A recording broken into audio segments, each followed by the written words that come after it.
I am a board certified massage therapist, and I'm also an approved provider. So I have a massage school that helps massage therapists who want to help people after plastic surgery. So I am here on this live. I'm going to be joined by Ashley from Amare shortly, and she and I are going to discuss the dark side of the post-op industry. So I have some notes here, and I think that she will have a lot of input and be able to give us a lot of insight. Thank you so much for the comments into this, because I have a very particular practice here in San Diego and she has a practice in New Jersey, so we can give you an East Coast, West Coast perspectives.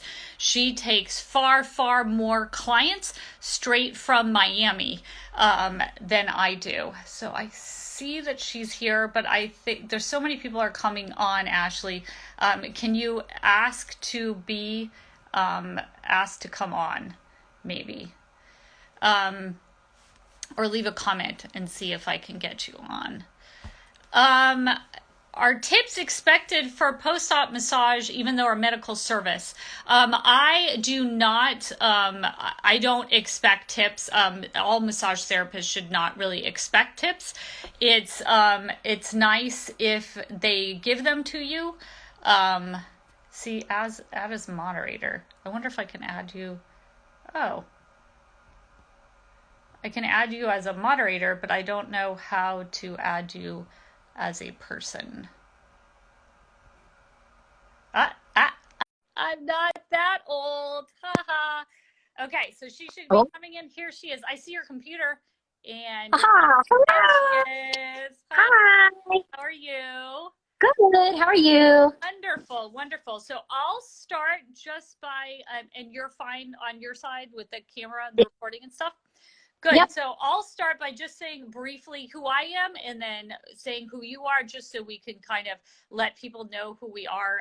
My people might not be familiar with you, though I am, and I say Ashley from Amare all the time. So my name is Kathleen Lisson. I'm a board certified massage therapist, certified lymphedema therapist.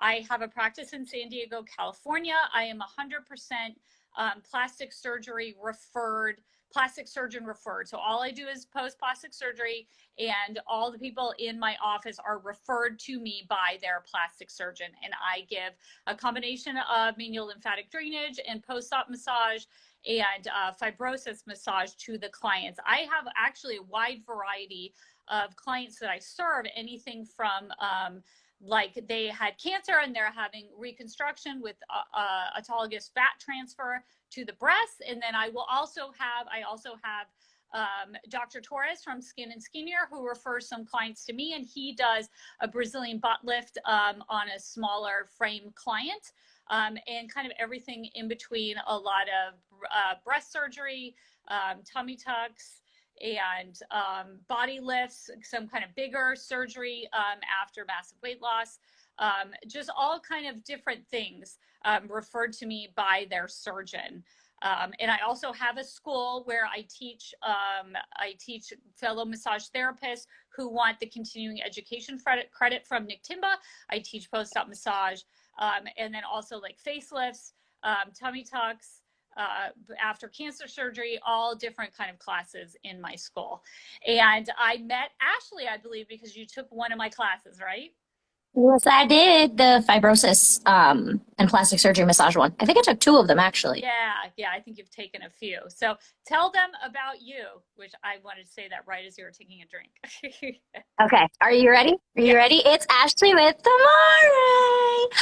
Every time Kathleen calls me, she goes, "Who is this?" And I'm like, "Ashley?" She's like, "Ashley from where?" And I'm like, "Ashley with Amare."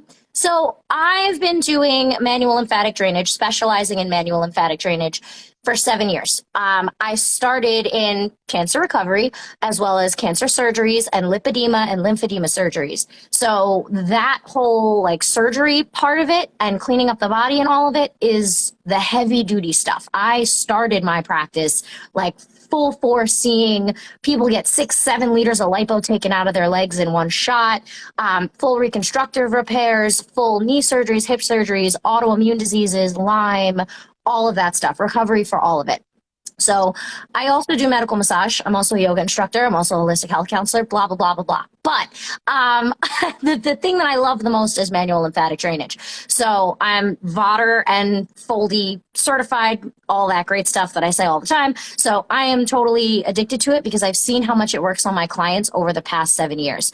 As far as post-op, about 3 years into my practice, as I started promoting manual lymphatic drainage more, people started finding me after plastic surgery and would come in and I would be like, whoa, what'd you have done? And they're like, liposuction. And I'm like, okay. So that was like my first intro to it. And I started getting bombarded with clients because there's not a lot of people that do MLD in New Jersey. There's only a handful of us that, you know, outright promote it and practice it and, you know, are kind of really into it the way that I am. So I started seeing all these people. The surgeons weren't helping them. The surgeons weren't answering their questions. They didn't know what to do with the faja. They had no guidance. They were eating tons of salt, not drinking any water, all the wrong things.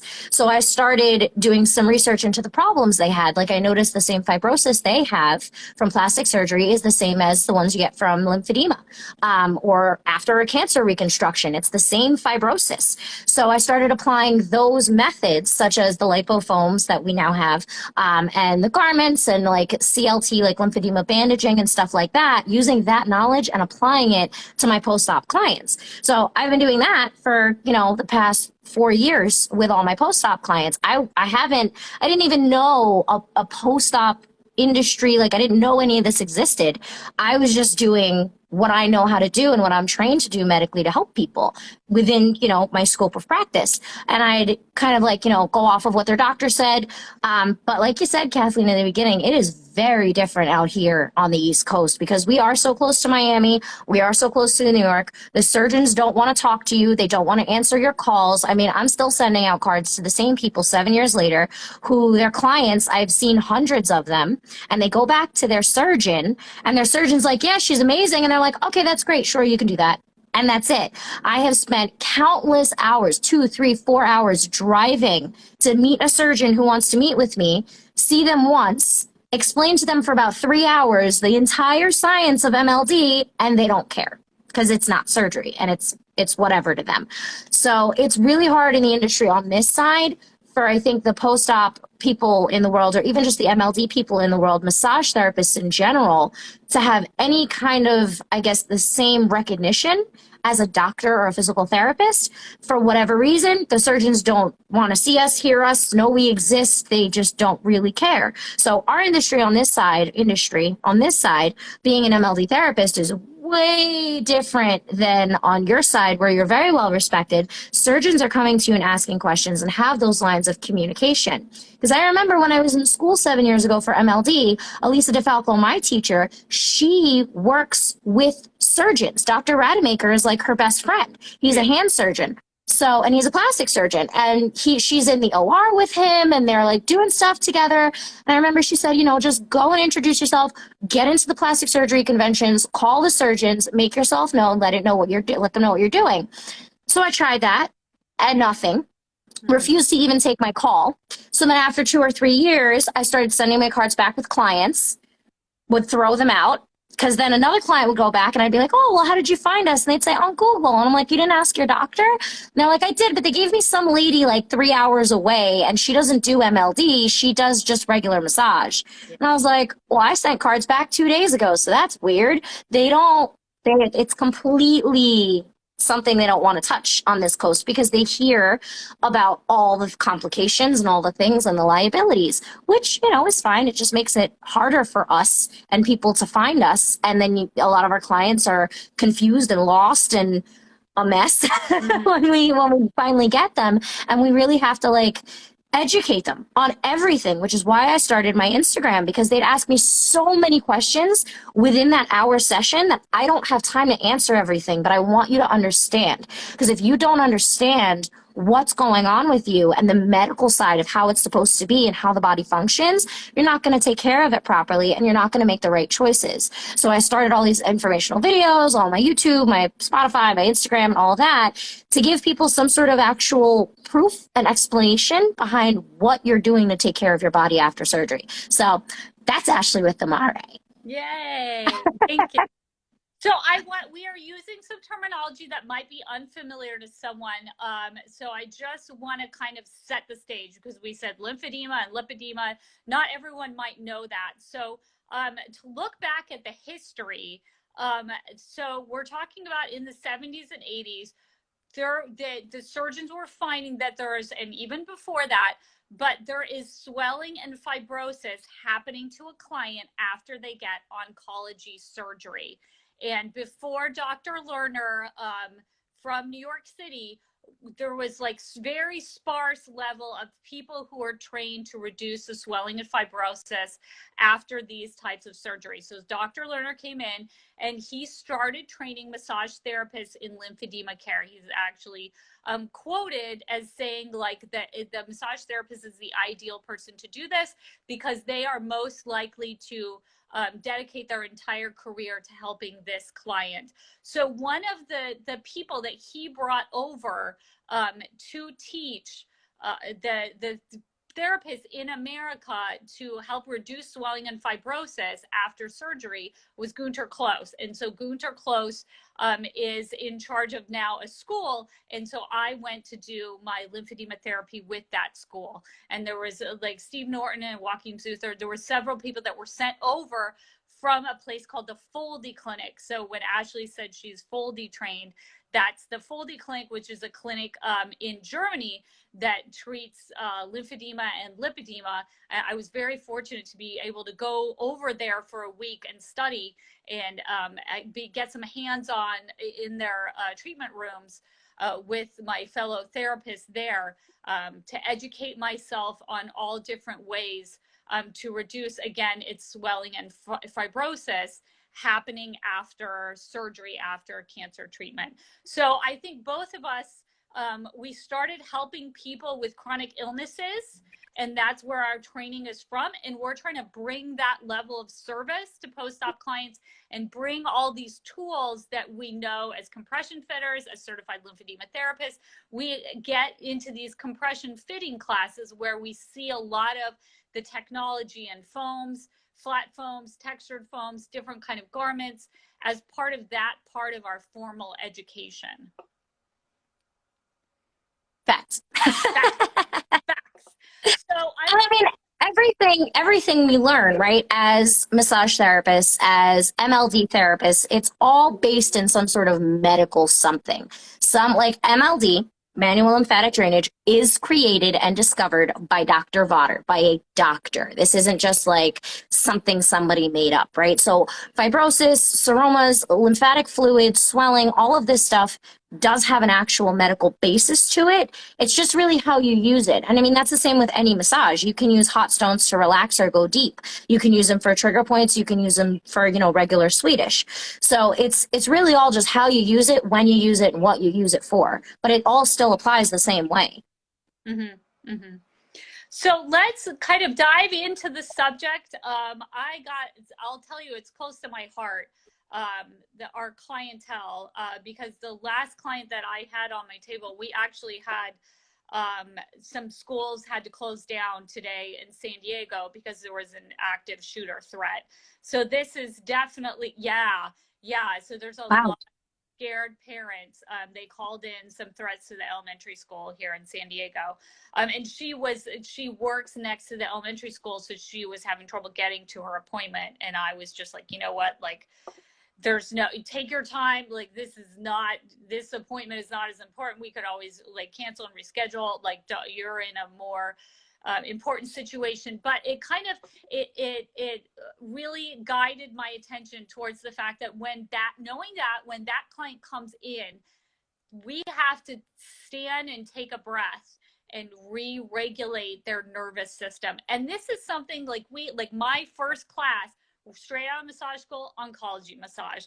Like, I've never not dealt with clients that had some kind of PTSD from their previous treatments, because absolutely when someone goes through like a year of cancer treatments, they're not going to get out of that like unscathed emotionally, and you have to be able to meet your clients emotionally where they are, and that moves through their entire life. So I'm real popular saying, you know what, I don't just treat what you came in for. Like as massage therapists, we have to treat the entire client. We have to greet and be with that entire client. So our clients, they're worried and confused about their aftercare. That's the number one thing across the board. Every single time I've seen that conversation come up, people were like, you know, I felt like I didn't know everything I needed to know about the surgery. And I know you're very big adamant that our clients have to feel safe and secure with us before they can take full advantage of their therapy. And also a big thing with me, because like I said, the very first place I massaged people was at the infusion clinic at Moore's Cancer Center here in San Diego. Like we can't have our clients settle for being in pain. Pain is a signal, and it's a message coming from the body, and we have to understand that message, and we have to acknowledge to our client that we're receiving the message that they're in pain. We can't, like, nothing good ever happened because someone ignored their pain. Like that's actually the first step in a lot of nightmares, is like, you know, I just ignored the pain for a while, and then that's how you end up in an emergency room. So and then I also love the thing that you said, that recovery is our client's responsibility. Yeah. They are in charge. They are in charge, and it's that way in our system of medicine in America for a lot of people. Like when I had an injury, you know, like you go to the surgeon and you get surgery, they refer you out to PT.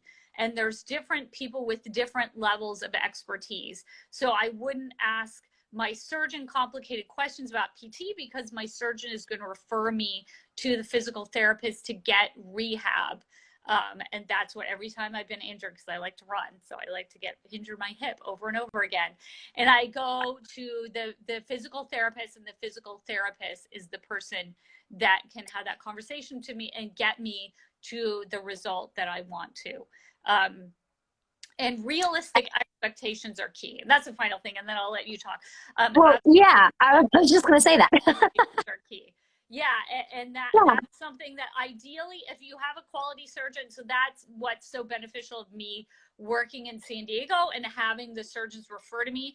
I get to pick and choose which surgeons I work for, you know, that I let refer clients to me, because if someone got into doing a surgery that wasn't the best surgery for them, like the doctor wasn't the right doctor, didn't have skill, or the client wasn't prepared for the surgery fully, or that the surgery that they chose was not the right surgery for them, they're not going to get the result that they want. And that happened to me personally. I saw how this having a surgeon that's honest and works with you is so valuable, because when I went in for my facelift, I was like, oh, Dr. Brahmi, like I need a rhinoplasty because I broke my nose, but like maybe I'll have like a mini facelift. And he was like, you need a full facelift and neck lift. Like you're not going to be happy with the results if I do this lesser surgery on you. Tell me what your goals are, and this is a surgery that will get you there. So having that high quality, knowing and trusting that you have the right surgeon with the right expertise. And a lot of it is like, would you do this surgery on me if I was your mother? You know, like, do you think that this is the best for me? Am I fully prepared for this surgery? Is there something that I should be doing in the next 6 months to prepare for the surgery, and then actually do all that? It makes such a difference in your recovery. So I think that whole thing, like here, we're going to paint the picture real quick. Yeah. So, cause that's a lot of parts. So this is where it starts. We see a lot of clients, and I mean, in general, this isn't just related to post-op, whether you're autoimmune cancer, your back hurts, whatever it is, right? Everybody just needs a hug. Everybody just needs to know that it's okay. So it doesn't matter if you are the most prepared on this planet for your surgery and your surgeon is your best friend. Because I had a client who her surgeon was like a really close family friend, and he was like, you need MLD, like immediately, go find somebody. I'm going to do the surgery, you're going to get the MLD, like that's how we're going to do it. And you got to go find somebody that's doing gentle MLD. So he gave her all the knowledge he could possibly give her. She came in, she still had so many questions and had no idea what to do. And even with him explaining the surgery to her, when I explain where the cannula goes in, how the tumescence works, how liposuction works, what's actually happening to the body when it happens, when I talk to them and explain to them and just listen to every question they have, and explain it to them in a way that they can relate and take it with them. Not just reading them the riot act of, okay, here are all the medical terms, but the same way I do in my videos, when I talk to them and I say, okay, this is why you need to take care of things the way you need to take care of them. This is why you have to wear your garment and your foams. This is what they do. This is how it works. They're like, oh, you know what? That actually makes a lot of sense. So like the two analogies that I gave you the other day, right? We're going to start with this, and then we're going to go through the whole journey of post-op from consult to when they walk in with us. So when you stub your toe, it swells. In no world do you cut the swelling out of your toe and squeeze blood out of it. That's not how the body's designed to work. When you get a tattoo, in no world are you coloring it in for 6 months straight with a Sharpie, because it's permanent and it's done. So relating to post-op, when you stub your toe, you don't have to squeeze fluid out of it. You don't wrap it in the tightest ace bandage humanly possible. And if you have done that before, used an ace bandage, it's been too tight, you know how uncomfortable that can get. We've all been there. We've all made that mistake. So that's like akin to a garment, is, you know, squeezing in the tightest thing possible. You want to treat your body like it's healing, like it's one big open wound, because that's what it is. Just because you can't see it, you can feel it. You feel it. Oh boy, do you feel it. And the way you would take care of a wound is the way you want to take care of your body right now. So proper wound care, at-home care, which is our biggest thing at Amare, the at-home care that we, you know, talk about all the time, making sure that you're resting, making sure that, you know, you're using the proper things, getting the proper massages, all of that. The same way you would be gentle with your stubbed toe, you'd stay off of it, you'd take your time, you'd rest, you'd gently rub it. All of those things still apply for your post-op. You want to be gentle with your body, because it's not the stubbed toe, like, yeah, that hurt, but it's you constantly squeezing it into heels every day that's causing the problem, that's causing your struggle with that issue, and it's causing your post-op struggle too. So that's the big kind of ball of wax from where all of this, like, complications, fibrosis, pain, confusion, anxiety, hopelessness, the scared, the fear, the, oh my God, I'm going to look like this for the rest of my life. Oh my God, it's been 6 weeks and I still can't even touch myself. I'm so neurotic and I don't know what to do. And I panic book with whoever I can find because you're scared. And that's okay. You're allowed to be. This is a huge, huge thing for you guys. But being smart and gentle about it. Just doing safe post-op things, the same way you would do safe things to your stubbed toe. And the same thing with a tattoo, right? Once the color's in there with plastic surgery, once the cut is done, that's permanent. That's your result. But it's swollen, it's bleeding, it's a mess, right? You can't really see the lines of the tattoo the first couple days. You can't really see the ink because it's all gross. You got to put proper wound care on it. You got to bandage it properly. You got to keep it out of the sun. You got to drink lots of water. You got to do all those things. Is the same thing you want to do with your post-op recovery. The same way you would treat a tattoo is the same way you should treat your post-op results. You would not take a wooden roller to a tattoo. You would not use a heating pad on a tattoo. Tattoo is minor surgery. Ask any tattoo artist. They will tell you that. It's the same thing as minor surgery. But treating, the way that you're getting treated, the way that you're treating yourself, that's the key to your post-op struggles right there. That's the whole thing. That's literally it. You could be using all the arnica in the world. You could be getting the best MLD massages on the planet every single day. You could be in the most comfortable, perfectly fitting, like, certified fitter compression measured garment. And if you are still taking a wooden roller to your body every day, you're going to have fibrosis because you're breaking tissue and not creating that full healing space. If we don't create an environment for your body to heal, you're not going to get your results. There's always going to be problems because you're constantly letting things you in through the door too. And I think a big part of it, again, starting from the beginning, is your consult with your surgeon. I mean, Kathleen, I know you're blessed with amazing surgeons, but out here, and I mean, I do virtuals, I see people from Texas, Arizona, Ohio, Canada, UK, California, New York, New Jersey, Miami, everywhere. I get them from all over.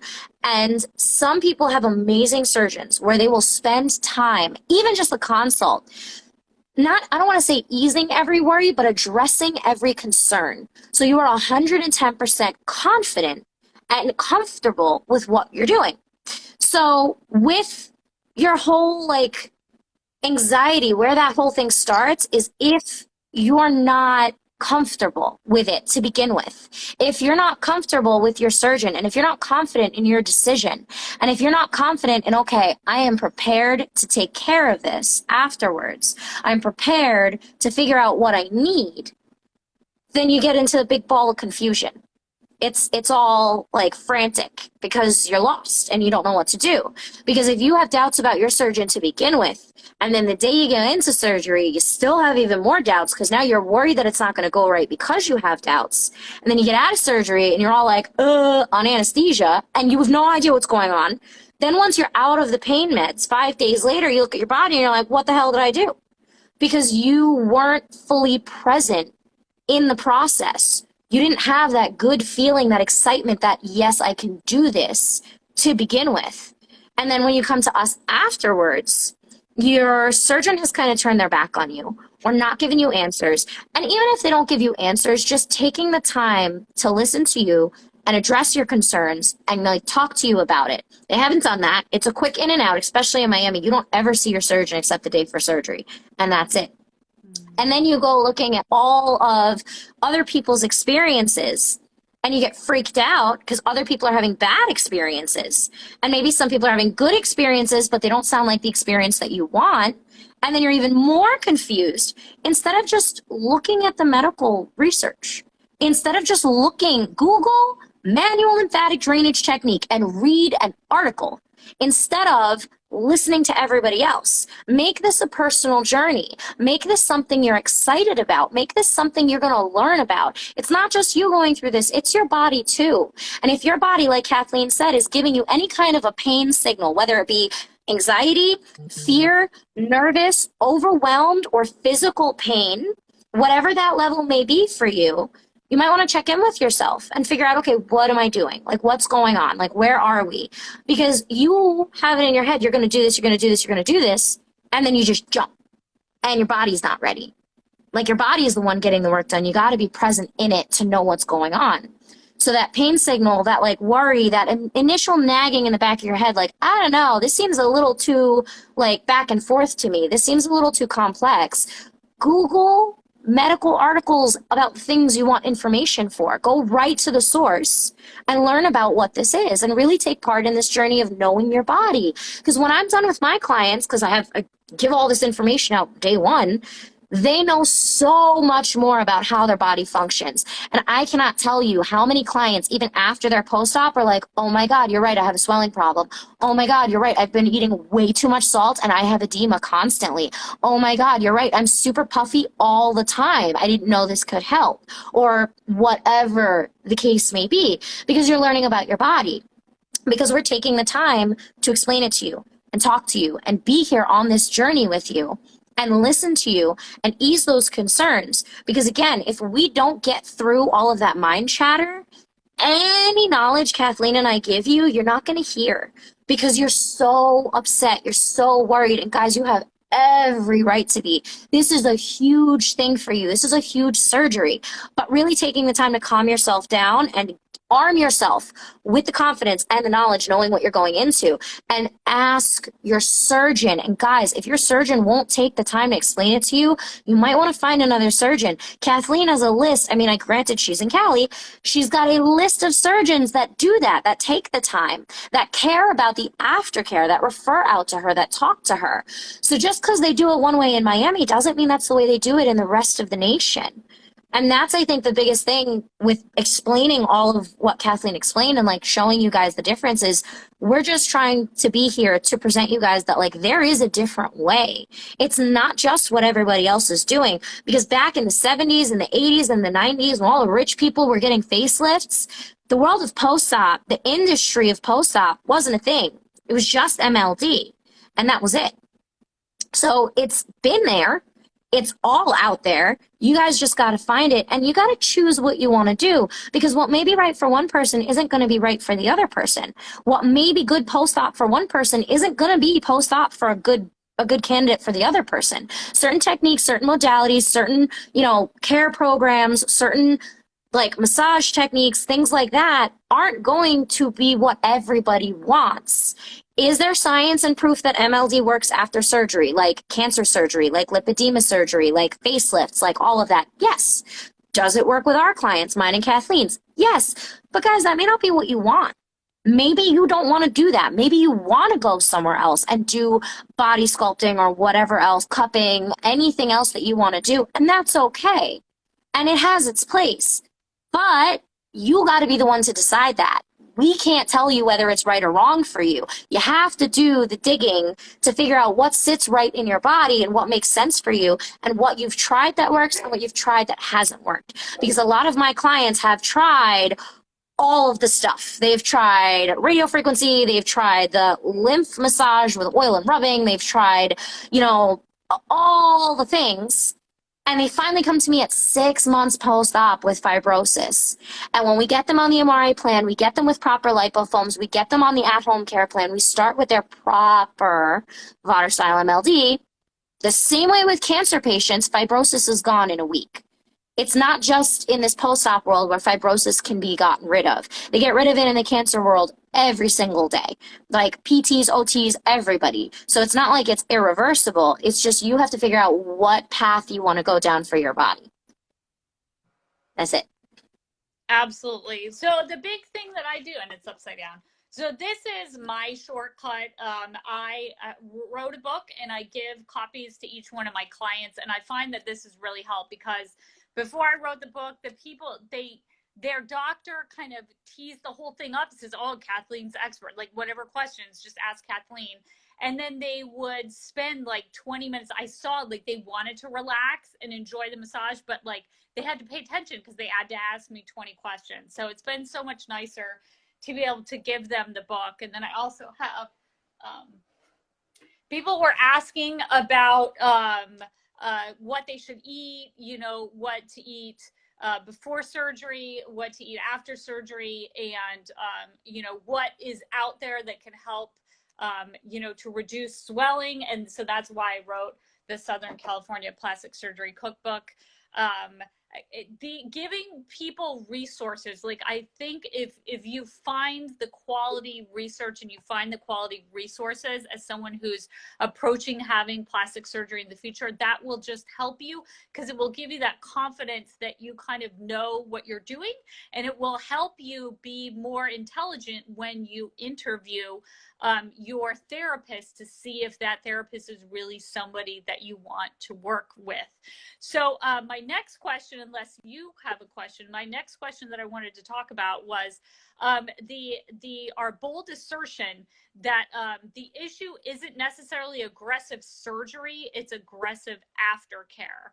And I had a conversation with you the other day, and it's like sometimes Ashley from Amare needs to like tell me things before I really think about it. And I do post-op massage for people who have liposuction with lipedema, and that is a large volume surgery. You're allowed to take more than 5 liters out. These are clients with a loose connective tissue disorder where liposuction, because they have fibrosis in the fat, they need liposuction to remove that fibrofatty tissue. And I am able to use MLD and some post-op massage techniques and the right foams and garments to help them get a good result. And they don't get like this trash result, even though they've had like very aggressive surgery.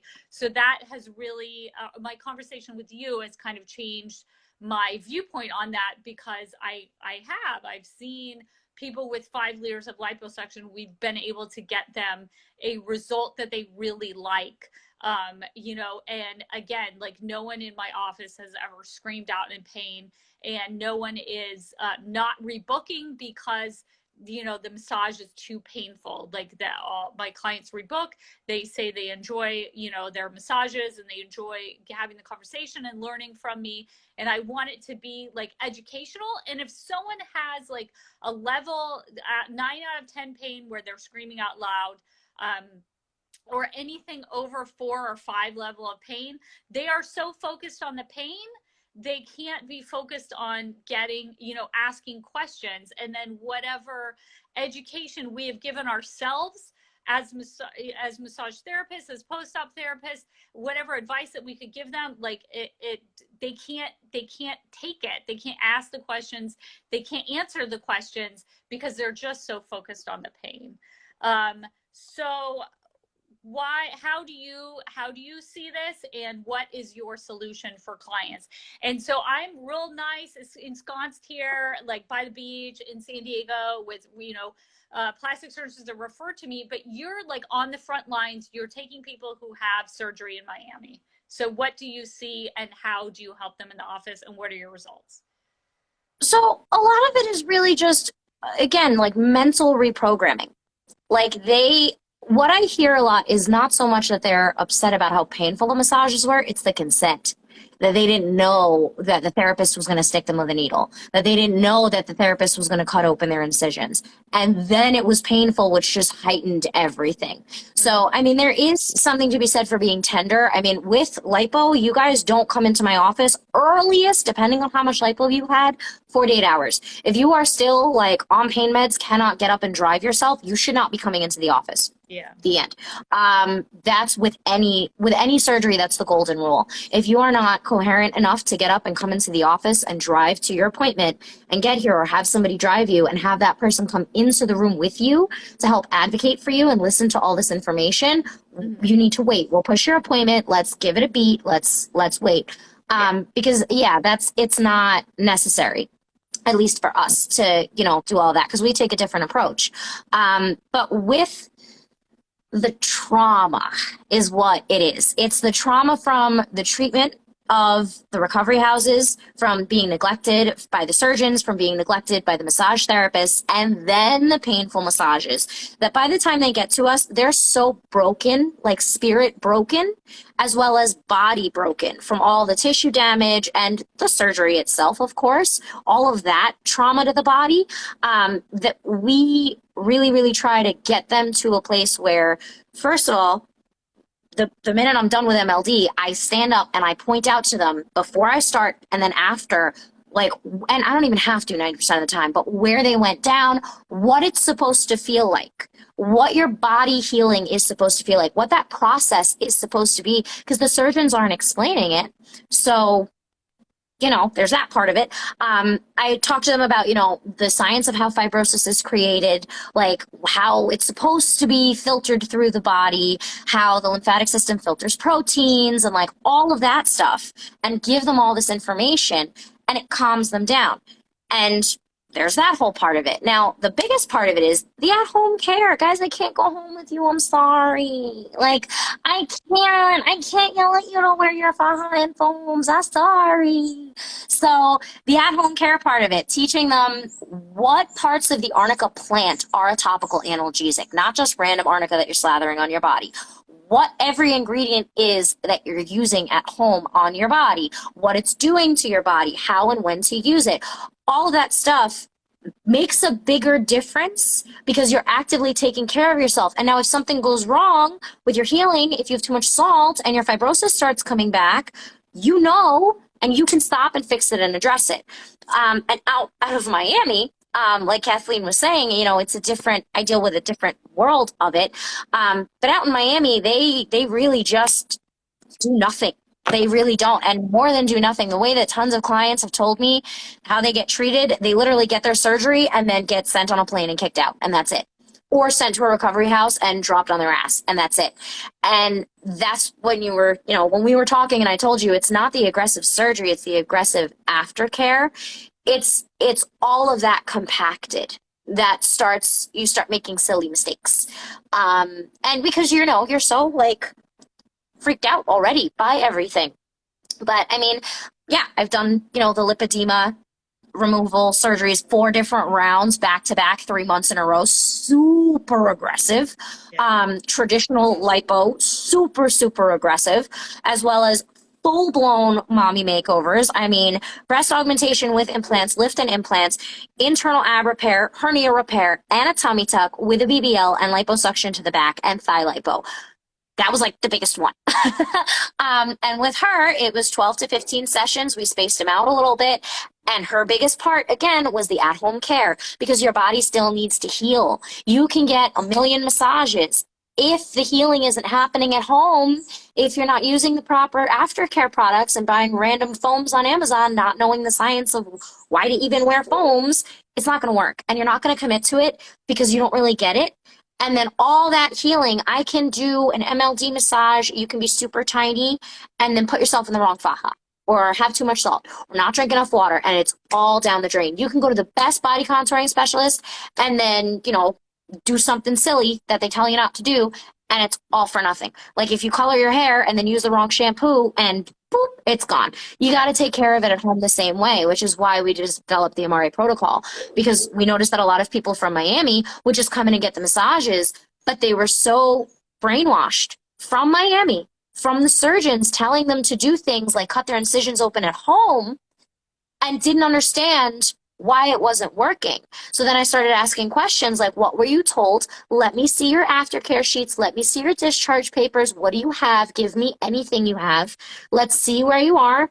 And then let's explain to you what we need to do to get you, you know, to start taking care of yourself at home and really healing and really like dealing with that part of it, because that's a part of the brainwashing trauma too, unfortunately. And it's not just Miami. It's New York too. It's New Jersey. It's all over. I don't want to just pinpoint Miami because there are a lot, and this isn't just like just post-op people. This isn't just like massage therapists. There are a lot of surgeons too that don't know what to do, so they tell them kind of whatever, and then the client interprets it in a certain way and starts making silly mistakes.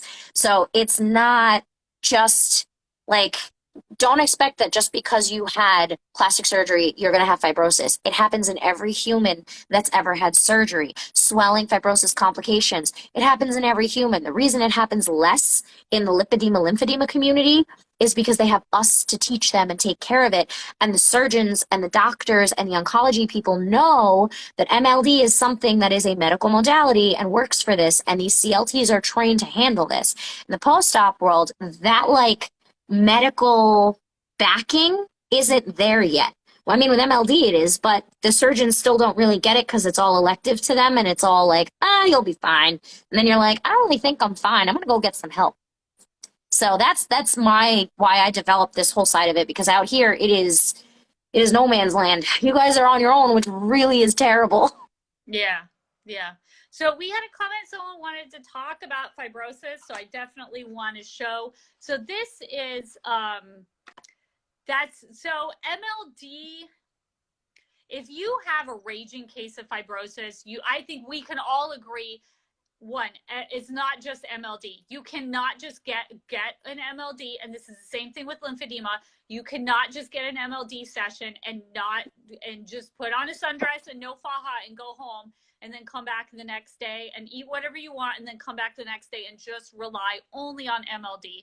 So maybe I'll do like 90% of my session, the very first session is MLD. And then as we get farther down through inflammatory to proliferative, I'm doing MLD in the beginning and at the end, and I'm putting in the middle post-op massage techniques that I show in my classes, fibrosis massage techniques that I show in my classes. So if it's just MLD, like just self MLD that you're doing and you're not compressing and you're not using foam, you're not going to get the result that you would get. And how do we know that? Because we see it in lymphedema. So there's more open cell foam and more closed cell foam. So the most open cell foam, if I could explain, like if you have an attic and you have some foam up there in the attic of your house, that's more open cell. Like they can even like shoot it out, right? And then there's something that's very much closed cell. So this is Comprex, and we use this stuff. It's from Germany. So these are some German foams that we would use to reduce and soften fibrosis for a client that had lymphedema. So we're taking this from our lymphedema world and helping clients after plastic surgery with it. So what I'm super popular for using this is if you have any like patch that's hard, we'll try to put this under your faja, under your other foam. If you have, if you get swelling like right around the belly button from liposuction, because it's hard to get the cannula right in and around to remove all that fat from the belly button. I have a surgeon that saw this come in on one of his clients, and he bought it, and he put it right on, and this kind of gets where that belly button part is very, very flat. If you go into a lighter foam, so this is like more of a flat foam, and the lipo foam is more of a flat foam. Textured foam is really what we've seen gets results. This was started with in the Foldy Clinic by a therapist called Bernd Schneider, so it's properly called a Schneider pack, and we're just seeing different companies make different versions of the Schneider pack. So these are from Mobiderm, which is a European company. So this is more of, I call this small block. So these are small blocks of foam, and this is the large block. So if you have some fibrosis that's right in the skin, like you see peau d'orange marking on the skin, you can really see that like right in that dermis is the fibrosis. I will use this. And then if it's more deeper, like you see a lump and bump or an overall firmness, I'll use this underneath. To a client, everyone loves these, which you can see, like, look, I only have like a couple feet left. I have more on order. And I'll put this in a stockinette to protect their skin from the foam. And then I will put, and then they have their foam over it and their faja over it compressing.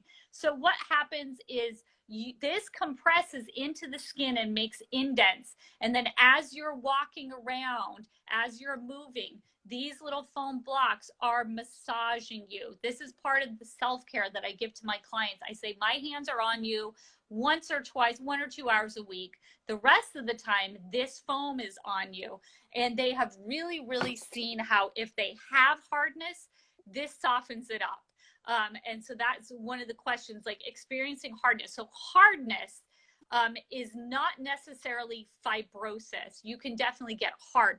If I see hardness and it's a week or two, that's my signal. You need more manual lymphatic drainage. We need to move that hardness out.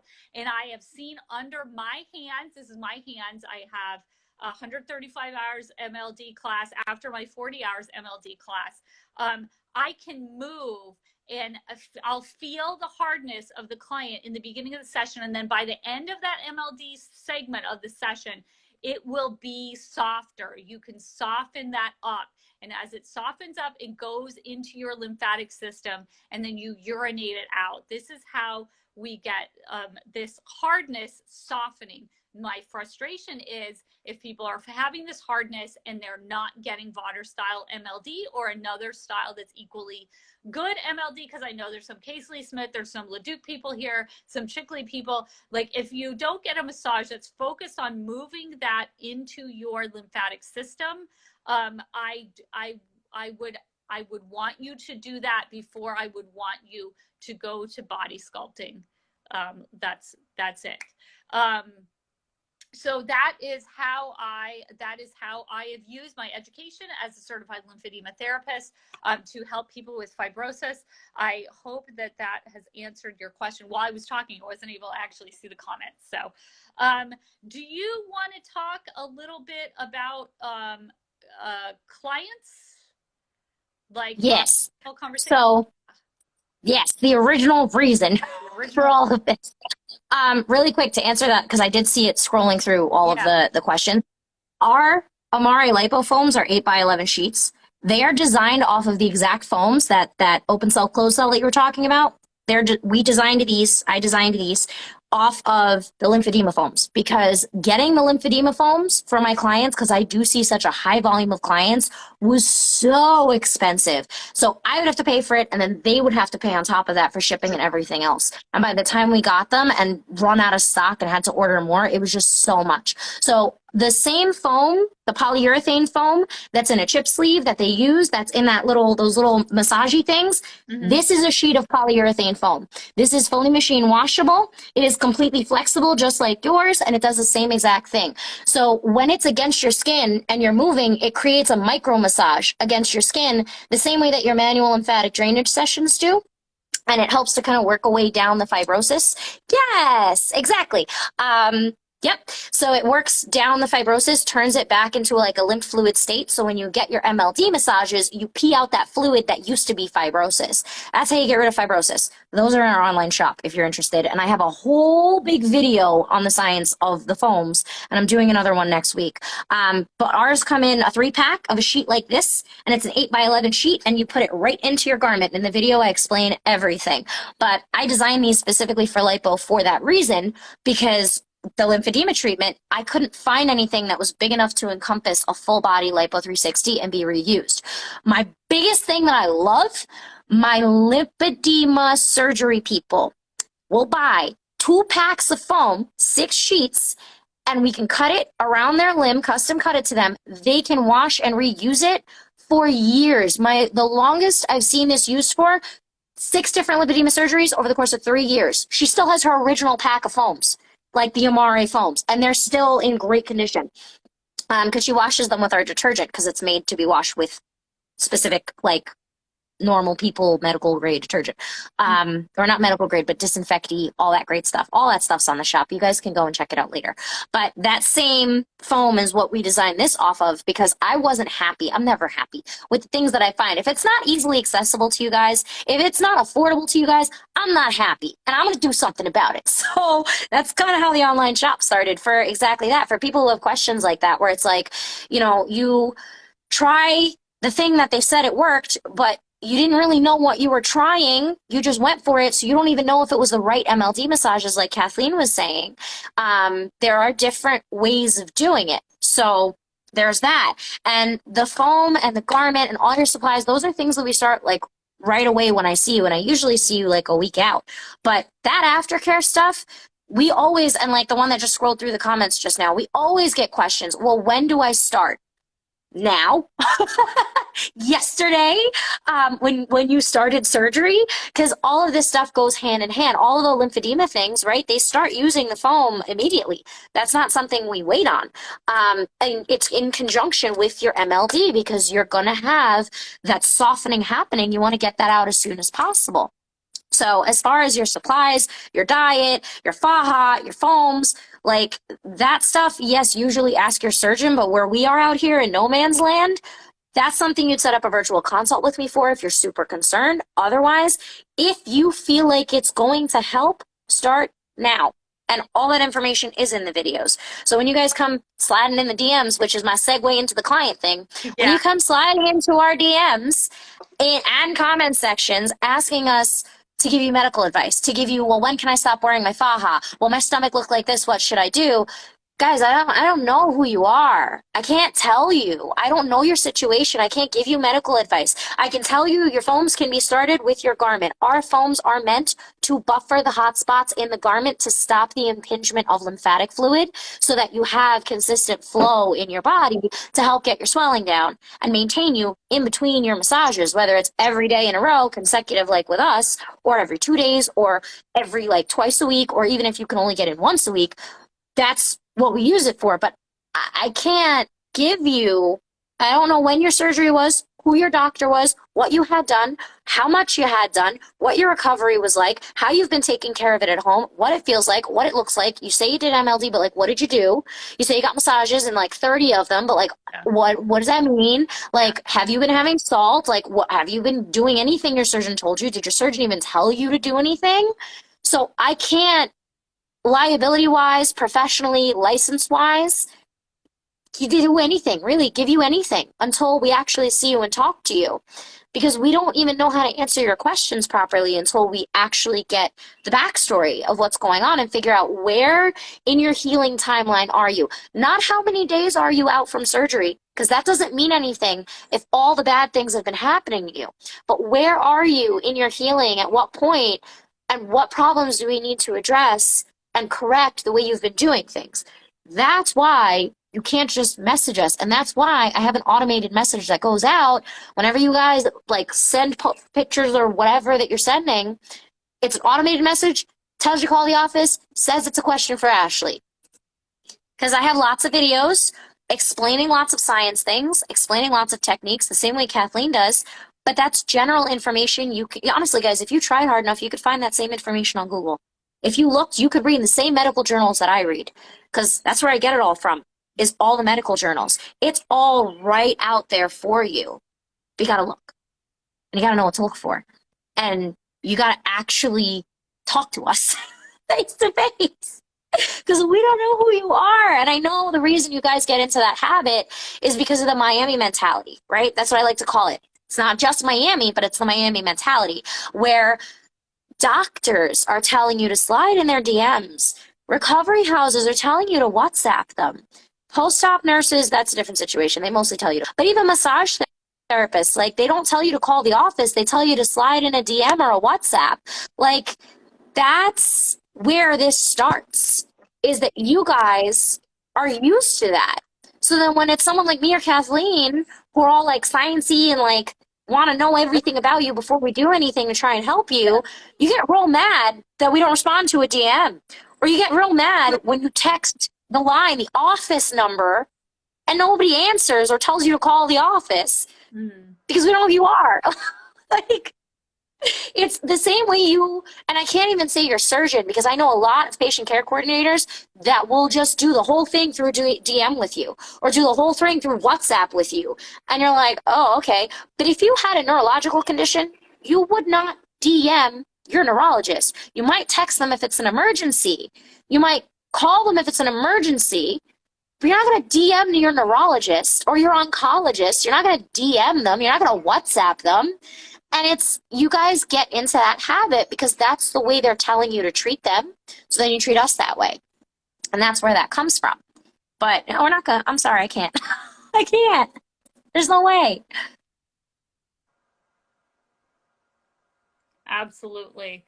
So we had a comment that says she feels this is misleading because her fibrosis hurt even with massages because her skin felt like it was ripping apart.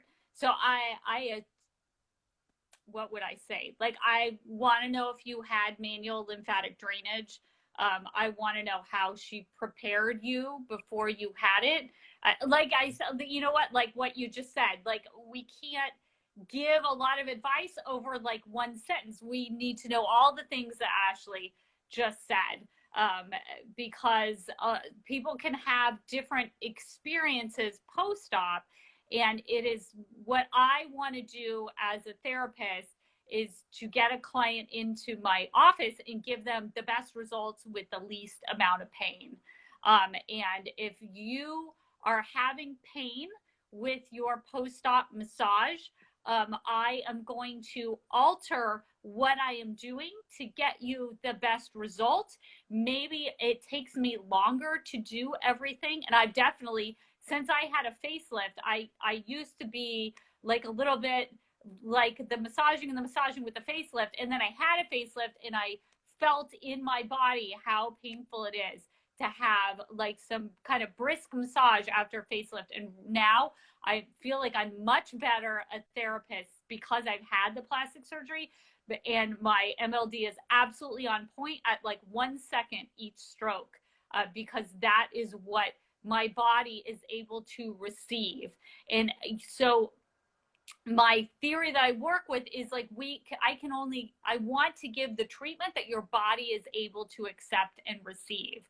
I can't give you too fast. Like if I'm drinking a glass of water, I can drink it, but if I like throw it on my head, all it is my head is wet and nothing's going into my mouth. So uh, that is my theory that I take into that's my theory that I take into the room, that I want to help myself give the best experience for my client, because I'm well trained enough. I didn't just take one weekend class and I only know one way to do it. And if it hurts while I'm doing it, like, well, I just had 15 hours. All I can do is give you a cookie cutter massage. Like, like, I'm sorry it hurts, but this is the only way I was trained. When you get years and years of training and understand different ways that you can help the client, and you are trained enough that you can use your creativity and say, oh, like something's here and lymphedema's world is working. Like, let's try it out in post-op world. And that's how I am able to get the best results with my client. That's why I picked up a cup and took a cupping class. And now I do fibrosis cupping as part of the post-op massage for my clients. And I was just able to get such results and overnight results where I was emailing the guy the next day and he said, oh my gosh, Kathleen, such a difference in my lower abdomen. Like the combination of having, like, getting them to put the right compression on, getting them to put a foam on over the compression, and doing some cupping really helped to reduce that fibrosis to the point where his healing was back on track. Yeah, and I think this is the thing with anybody in pain, right? Because I started, like I said, in the cancer, fibro, Lyme, autoimmune disease community. I have an issue like that where once every like 5 years I have an attack and I'm on the floor crying in pain because I can barely breathe. I just had one like a couple months ago and I hadn't had one in 5 years and it was debilitating. I've had it my whole life to the point where I can't walk for weeks. And it was really bad when I was younger. And through holistic health and nutrition and all this stuff, like I fixed it and figured it out. Every once in a while, when I'm not sleeping, not eating, doing too much, my body hates me. And I can usually feel it because my skin is so sensitive, even the wind hurts. And I live like that all the time.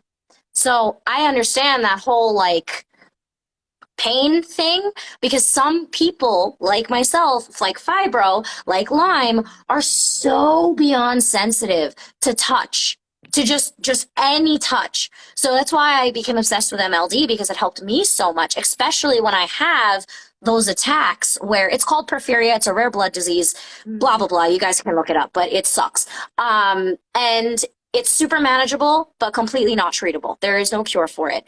And it's the MLD that helps calm down the nervous system to stop the pain cycle that I'm having, and then also get rid of the swelling. So that's why I became in love with the MLD thing and the gentle touch thing. But that's also why I say I also know that pain. I live with that pain, and I don't know if it's going to get worse as I get older. There is like no research on it. So for me, when it comes to the pain scale thing and like clients being in pain and using different modalities in different ways, like I tell them, I would rather you stay home and rest. Like your massages can wait. We can get the swelling out later. It's going to be okay. But the most important thing is that you're healing so that we can get you in. Because even if that nickel pressure, so the pressure of a nickel, literally putting a nickel on your skin, that's the pressure of manual lymphatic drainage massage, in case you guys are wondering. So just drop a nickel on your skin and slide the nickel around. That's how light manual lymphatic drainage is. That's the exact pressure. So even that for me, there are days where that is way too much. And on those days, stay home, rest until your body is capable of doing that. And then as you heal, you're going to be less sensitive, and you can get MLD, and you can get the cupping, and you can get, body contouring techniques if you so wish, and all of that. So that pain perception, pain scale thing, a lot of it is you need to really know your body with it. And yeah, you need to be able as a therapist to have gone through something like Kathleen and I have gone through to really understand what that pain level is. Because when there is no doctor that knows what the hell porphyria is and can't help you, when you go to the emergency room and they look at you like you're crazy and you're on the floor crying for hours and days, and they keep you only to discharge you, and you're in more pain because of the drugs they pumped into you, that same mistreatment there is akin to the ones in Miami. And then you go home and you're still lost and confused and in pain and freaking out, and it makes your pain worse. Mm-hmm. So stay home, rest, give it a sec, but also as a therapist, knowing what to use for your clients, whether it's the gentle MLD, whether it's body contouring, whether it's cupping for fibrosis, lipo foams, garment, at-home care, whatever's missing. Having all of those other modalities from being a lymphatic therapist, from having my experiences, from being in that medical side of the field and knowing all of that is really what you're able to do for your clients more in this post-op world. Anybody who's dealing with swelling or pain or surgery or healing. That's really where all of that comes in. So that's just my little insert in there on this side of the world. Wonderful, wonderful. Yeah, so we've had a bunch of questions, and I wanted to let you finish. So, yeah. first of all, the very one I see right now, Ty hits it on the head. Body contouring shouldn't be used on plastic surgery clients. I hope we can all agree on that. Yeah. We asked about classes that we've taken. So I just attended and spoke at a very great conference on lipedema, the FGRS conference. That's really great. And then several surgeons spoke about the surgical technique. And I got to go into the surgery, into the Cleveland Clinic and watch surgery, watch lipedema, watch lymphedema liposuction, and what other classes I really like. Close has a bunch of great classes. They have classes breast cancer for after breast cancer. Jody Winnicore does a really great class. So Ty commented that lipedema is not post-op. What we're talking about is the client with lipedema will get liposuction. They will get liposuction, usually it's large volume liposuction.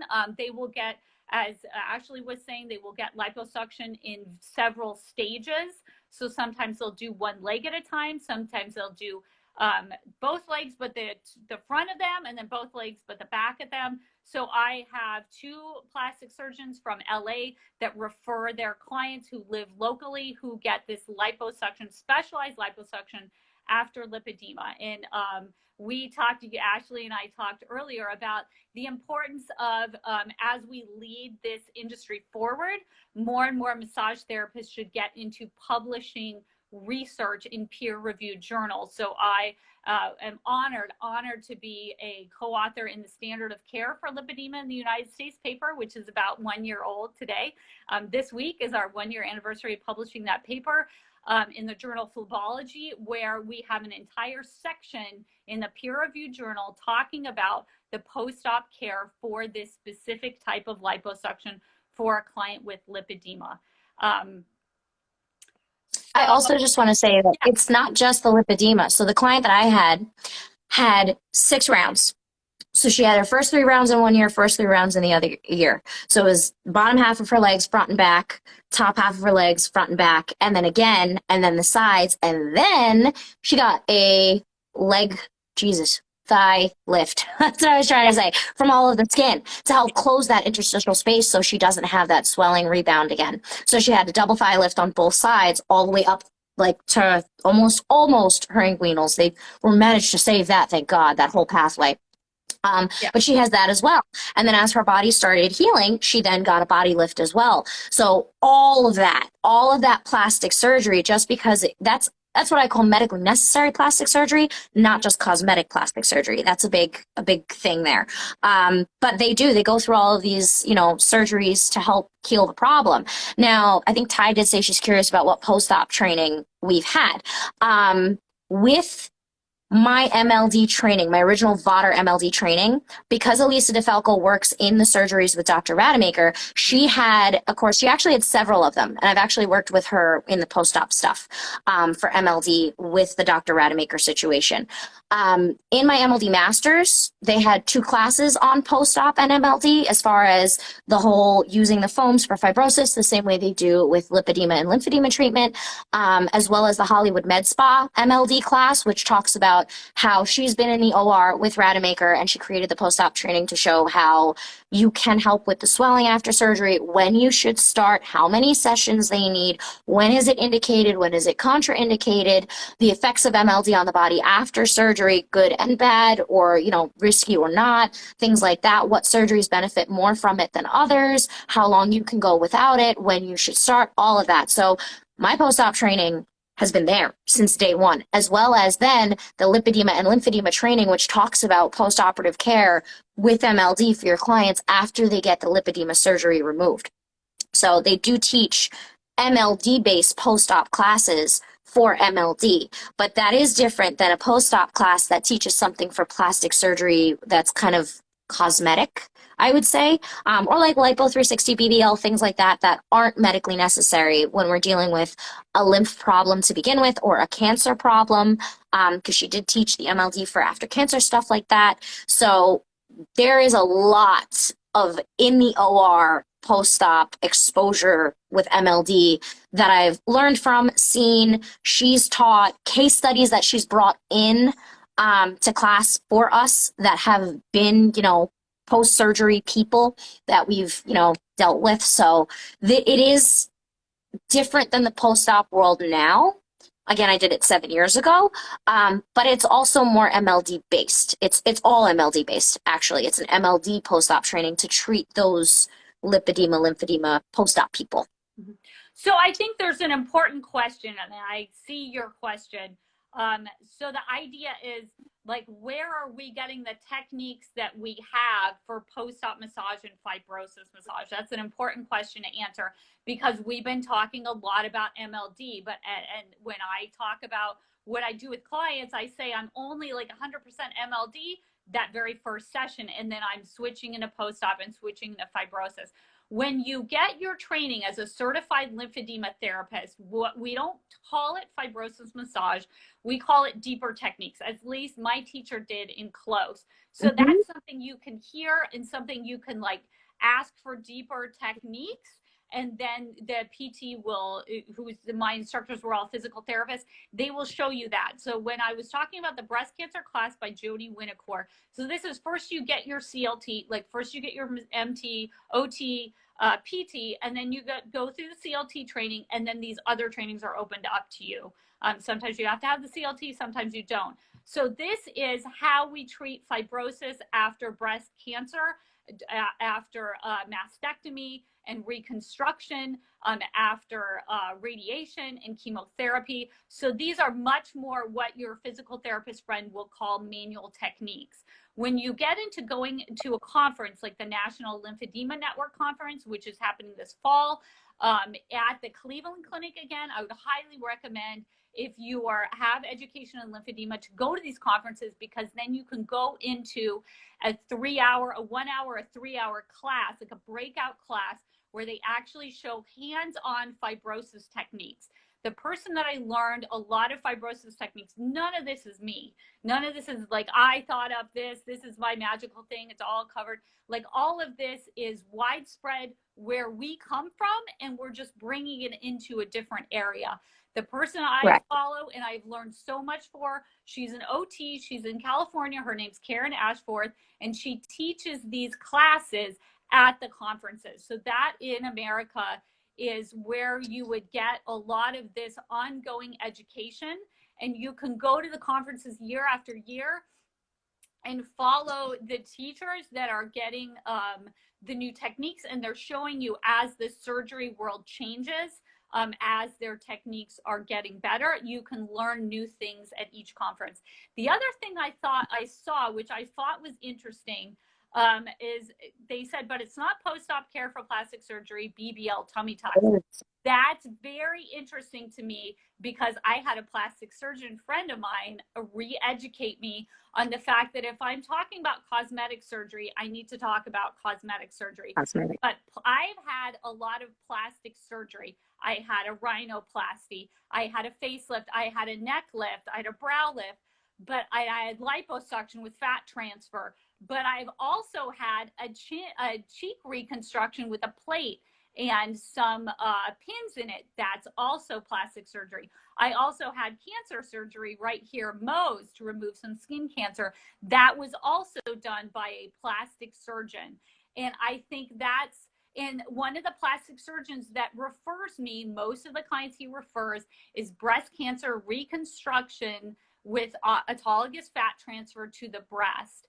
And it's very important to know that if you are, just as I say, if someone puts lymphatic massage and they're an MLD and they have 40 hours and they put it on their website, they are going to get a client that has lymphedema. They're going to get a client that has a tummy tuck, and they want to know if they can help them.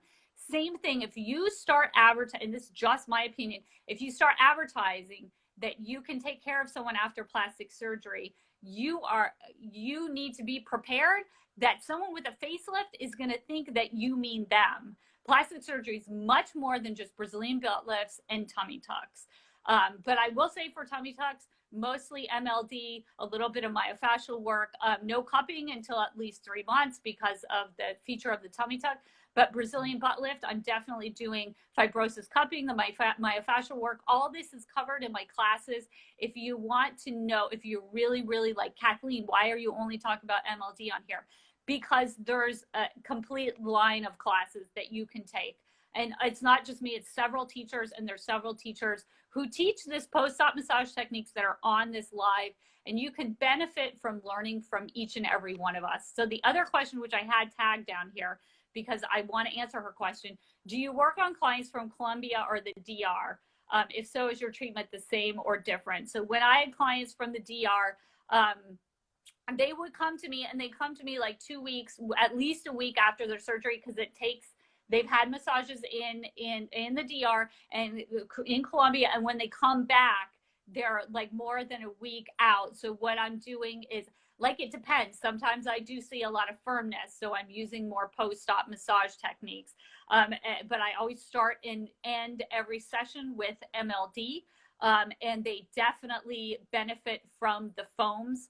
I also would get clients from Tijuana before the pandemic, when I accepted clients who were coming here. So we got a lot of overseas and international clients, just because I'm from San Diego, we get a lot of that, as well as local clients. And then I have clients, she is Colombian, but she got her plastic surgery here. Very interesting, because she has a different, she wants different results than I think her doctor thinks she wants. And I think it's because she's Colombian. She is used to a different standard of beauty in her country. And so we are getting her there. So maybe if you saw, like, the average client, if you saw her on paper, you'd think that I would do a different type of massage, but it's the interaction with the client. And that was also a question that was asked, like, who's in charge of saying what the results are and the goals are, and it's always the client.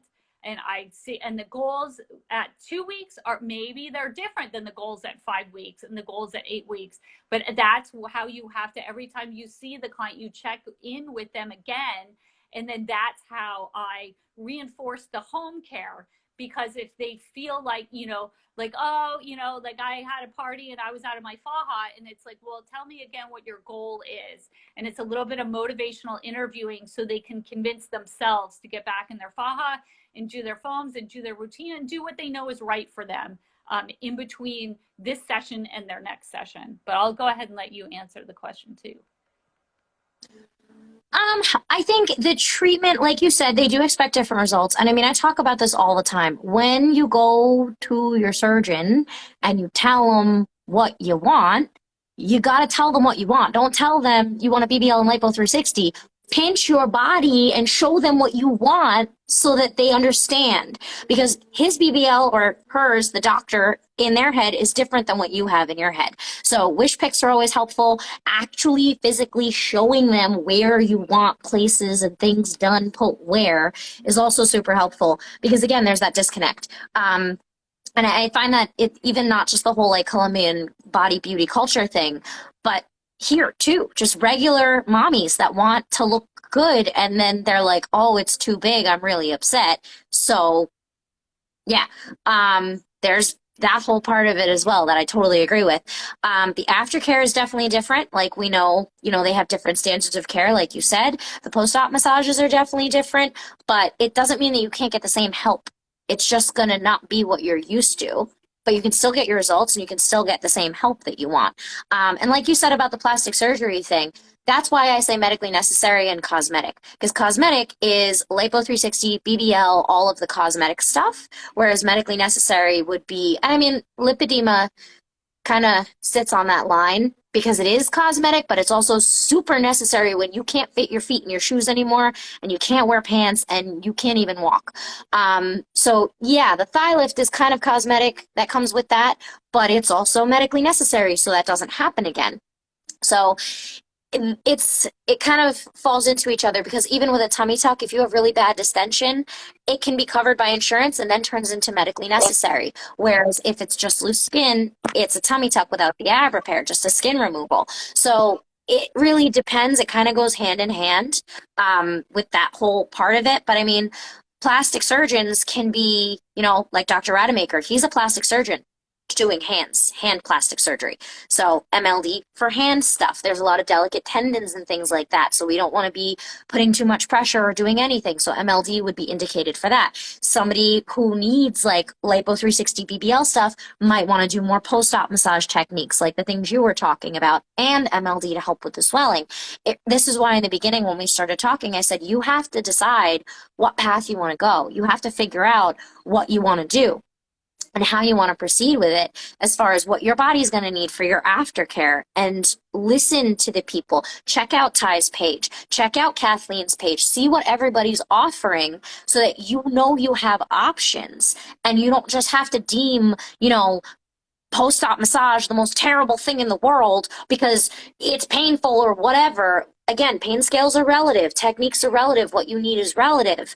Check them out, go to their pages, listen to what they have to say, get the information, and then decide what you want to do for your body on it. Because it's not what's right or wrong, it's what you need. There is no, this isn't just like a pigeonholed one size fits all. Like I think I saw a comment go by like cookie cutter MLD. Yeah, there isn't just a one size fits all standard. Not everybody is going to get foams from me. Not everybody is getting the same at-home care plan from me. Not everybody is getting the same amount of sessions in the same amount of time on the same schedule from me.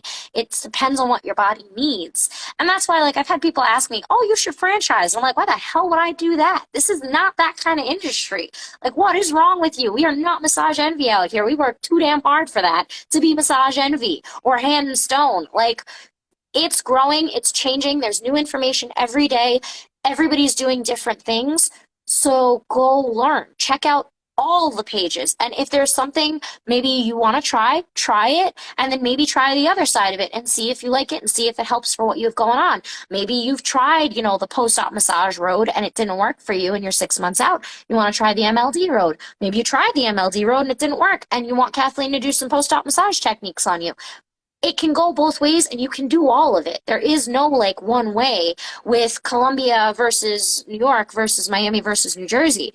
It's a whole big combination of tools that you have to help you in your recovery. In whatever form that is, just make sure you understand what you're getting done so you're not deeming it good or bad because you expected it to be something else that it wasn't. And that's another thing, we're talking about the whole clients part of it. A lot of clients will get the post-op massage techniques a day after, the day right after. And then they'll say, oh my God, it was so painful. I'm never going back. It was terrible. But that's because you didn't really know, kind of did it really soon. And it was too much for you. That doesn't mean it's the most evil thing on the planet. That just means you need some MLD before you do that, like Kathleen said. But that's just my whole thing on it. There really isn't a difference when it comes to Miami, Columbia, all of the surgeries, whether it's medically necessary or cosmetic.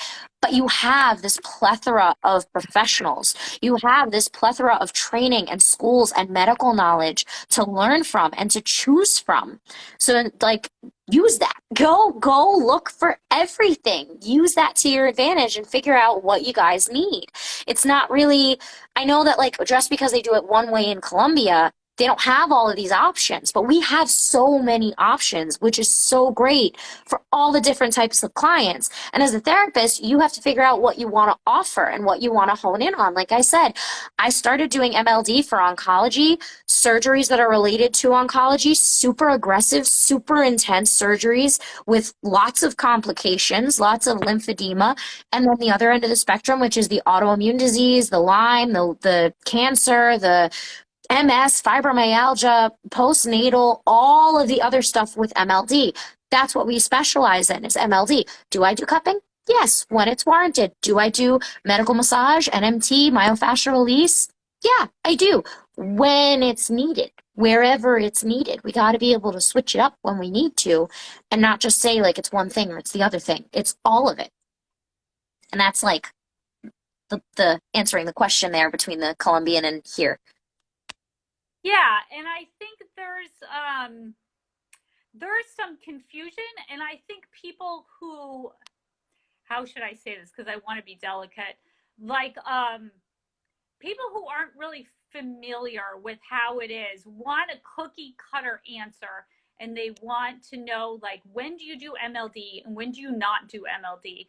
And so let me be clear, because this question is getting answered, and I feel like I answered it twice, but it's getting asked, so I was not making myself clear enough. The first session, the first couple sessions, if I feel the skin, there's a lot of swelling, there's no firmness, they're not hard yet, I'm doing MLD. If someone is telling me, I feel the skin is firm, they feel the skin is firm, we're not talking about fibrosis yet, we're still in the first couple weeks, they're telling me they have a tightness, like it feels like taffy, pulling taffy, they have real range of motion, but it's just real tight getting there.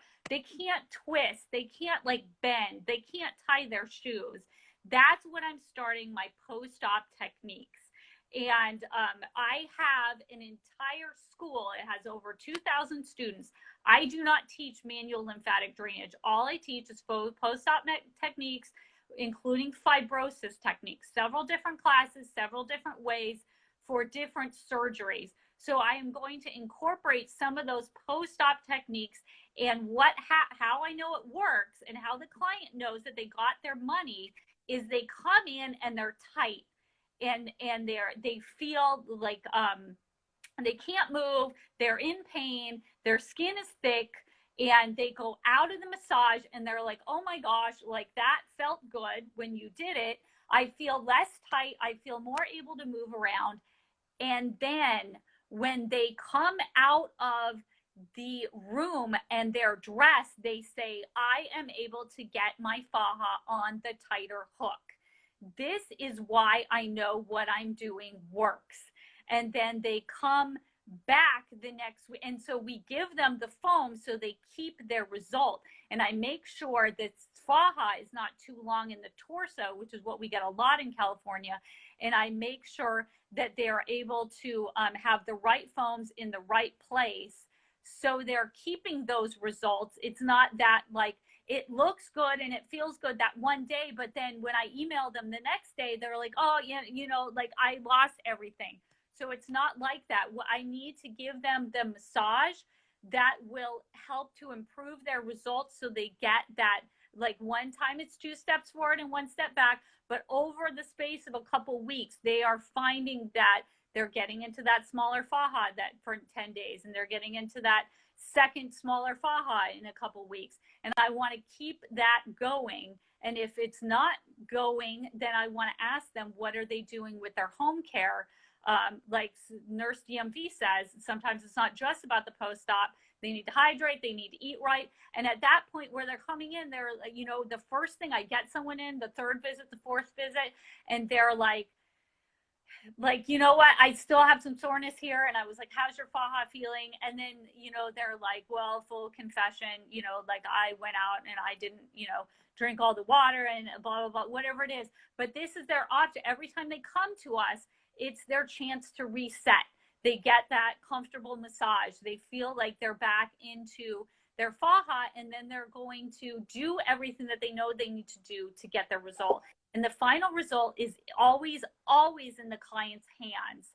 When they see that they're naked in the mirror and they're like, hot damn, I love my result. That's when you stop wearing the faja. That's, you know, when you start weaning off the faja, that's when we need to see if you maybe need less massages, you know, every month. And so that it's always, the results is always in the client's hands. And you have to know that, because we're in this Instagram reality where a lot of these before and afters are photoshopped, frankly, from, you know, from the client's perspective. When you see someone who's had a lot of plastic surgery and she's showing off, like, you can't just take that to the doctor and say, you know what, this is my ideal body, because you have to understand that, like, I've seen it with my own eyes. It doesn't matter how many surgeries they have, they're still doing a little bit of Photoshop to that picture. So you have to have a realistic idea of what your before and after is going to be. And then you have to have, yeah, the Nurse DMV says Photoshop. You cannot compete with Photoshop. But on the flip side, not all people want to look like the before and after. That's the massively snatched person.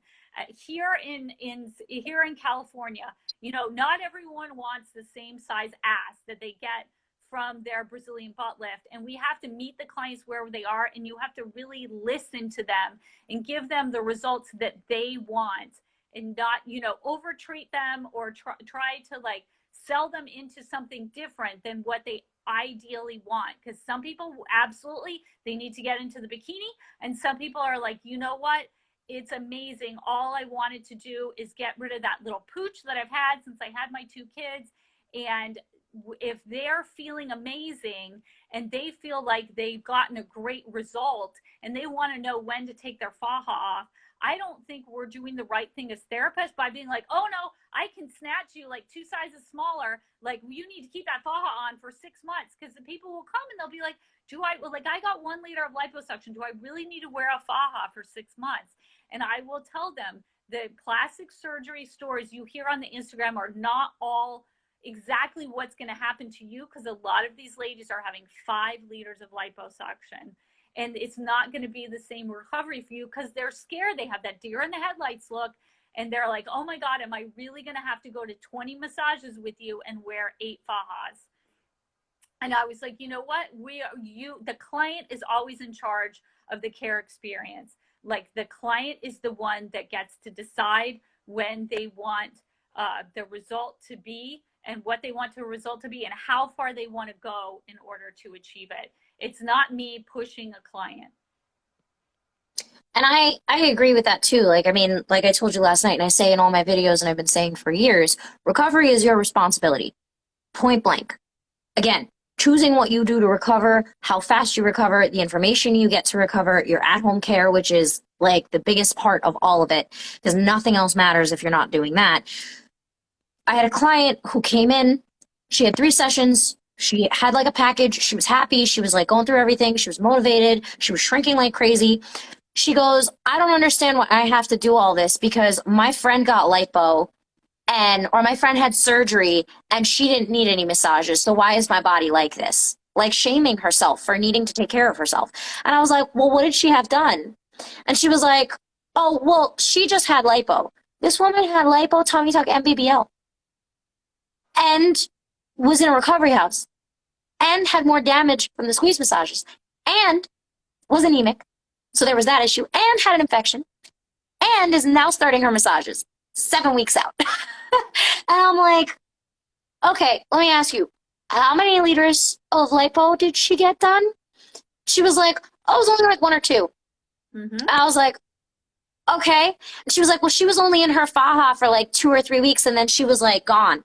And I'm like, okay, but that's not you, babe. Like, you need a little more love. Like, you had a Yeah. lot of surgery done. Your surgery journey, your recovery journey is not going to be anybody else's. If I had to have, like, if I chose to have a plastic surgery, if I had surgery before, if I had to choose to have a plastic surgery, I honestly don't know that I could with my condition. My body doesn't produce heme iron, like the protein heme for my iron. I don't know that I'd be able to survive that. Like, I have enough problems. My recovery would be extensive and I would be doing everything, all the massages, everything and anything I needed to. My recovery is going to be different than your facelift is going to be different than somebody's lipo and BBL. Even if two people both get a liter of lipo taken out from the same surgeon at the same time, their healing is going to be completely different because how you treat your body is different from how they treat their body. How you're taking care of yourself after surgery is how they're taking care of themselves after surgery, and it's different. How your body heals is going to be different than how somebody else's body heals. What massages you need are going to be different from the massages that they need, and you're not going to heal at the same rates, and you're not going to heal at the same time. You guys are different people with different bodies, completely unique and individualized. So you can't, and I think the best thing I love is everybody knows I talk about Jocelyn all the time. Jocelyn is one of my clients who I love. She's great. Jocelyn walked into, like, boss ass move, walked into her doctor's office. She brought her own, like, a photo of herself from 4 years ago. She's like, here's my wish pick. Make it happen. I was like, that is some self-confidence, woman. Jesus Lord. How many of you guys do that?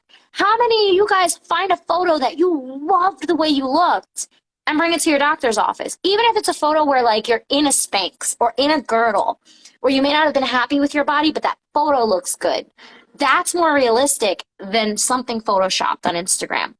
Or just showing them a picture of you, or like I said, walk up in there and be like, this, gotta go. Get it off, whatever we gotta do, and let them tell you what they can do for you. You guys are hiring a surgeon. The same way you're hiring someone for your aftercare. You're hiring a surgeon. Let them tell you what they can do for you and how they can take care of you. But yeah, this is, you gotta be focused on you in this process to make the right decisions. And the aftercare and the recovery and the surgery and even down to the wish pick, it's about you, baby girl. It's all about you. This should be like buying a Mercedes. This should be like walking up into the dealership and being like, hey, I'm about to do some shit and drop some money on your desk real quick. You should come and help me. And this is what I want because this is what I want and this is what I deserve because I'm doing this for me. So I'm gonna need some help. Like, that's what this should feel like.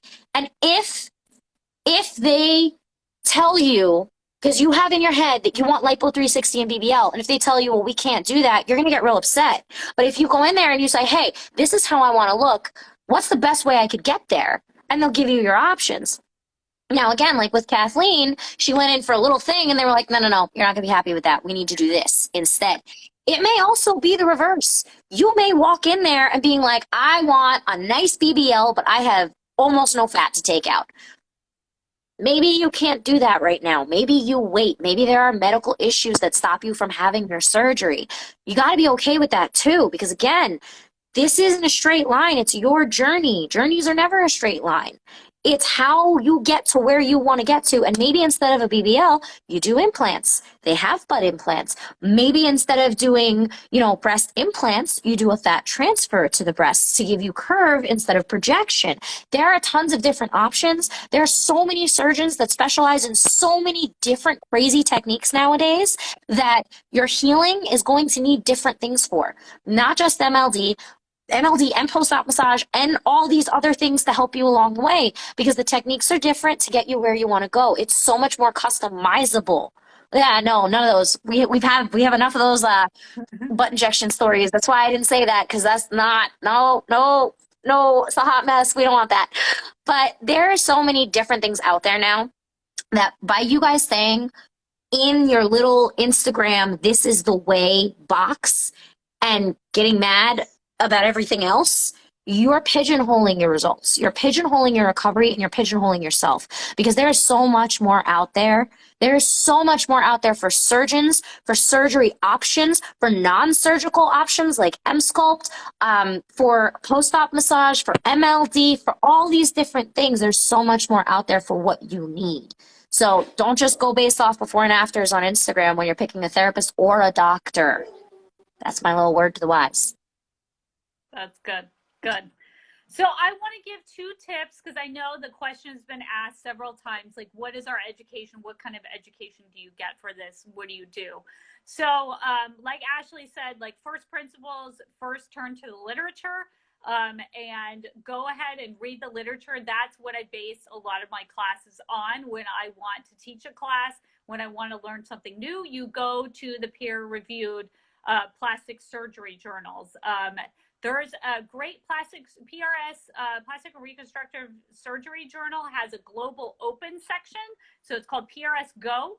And is a free every month when they release the PRS Go journal, it's open source. So you can read all of these articles. That would be really great first free education. And then if you follow me on Facebook, I take the articles that I like, I put them on my Facebook. I take articles that pertain to what's in my classes and I put them in the comments section of my online classes. So as you take that online class, you're exposed to the latest journal articles because like if you took class 10 years ago, like surgery's changed since then.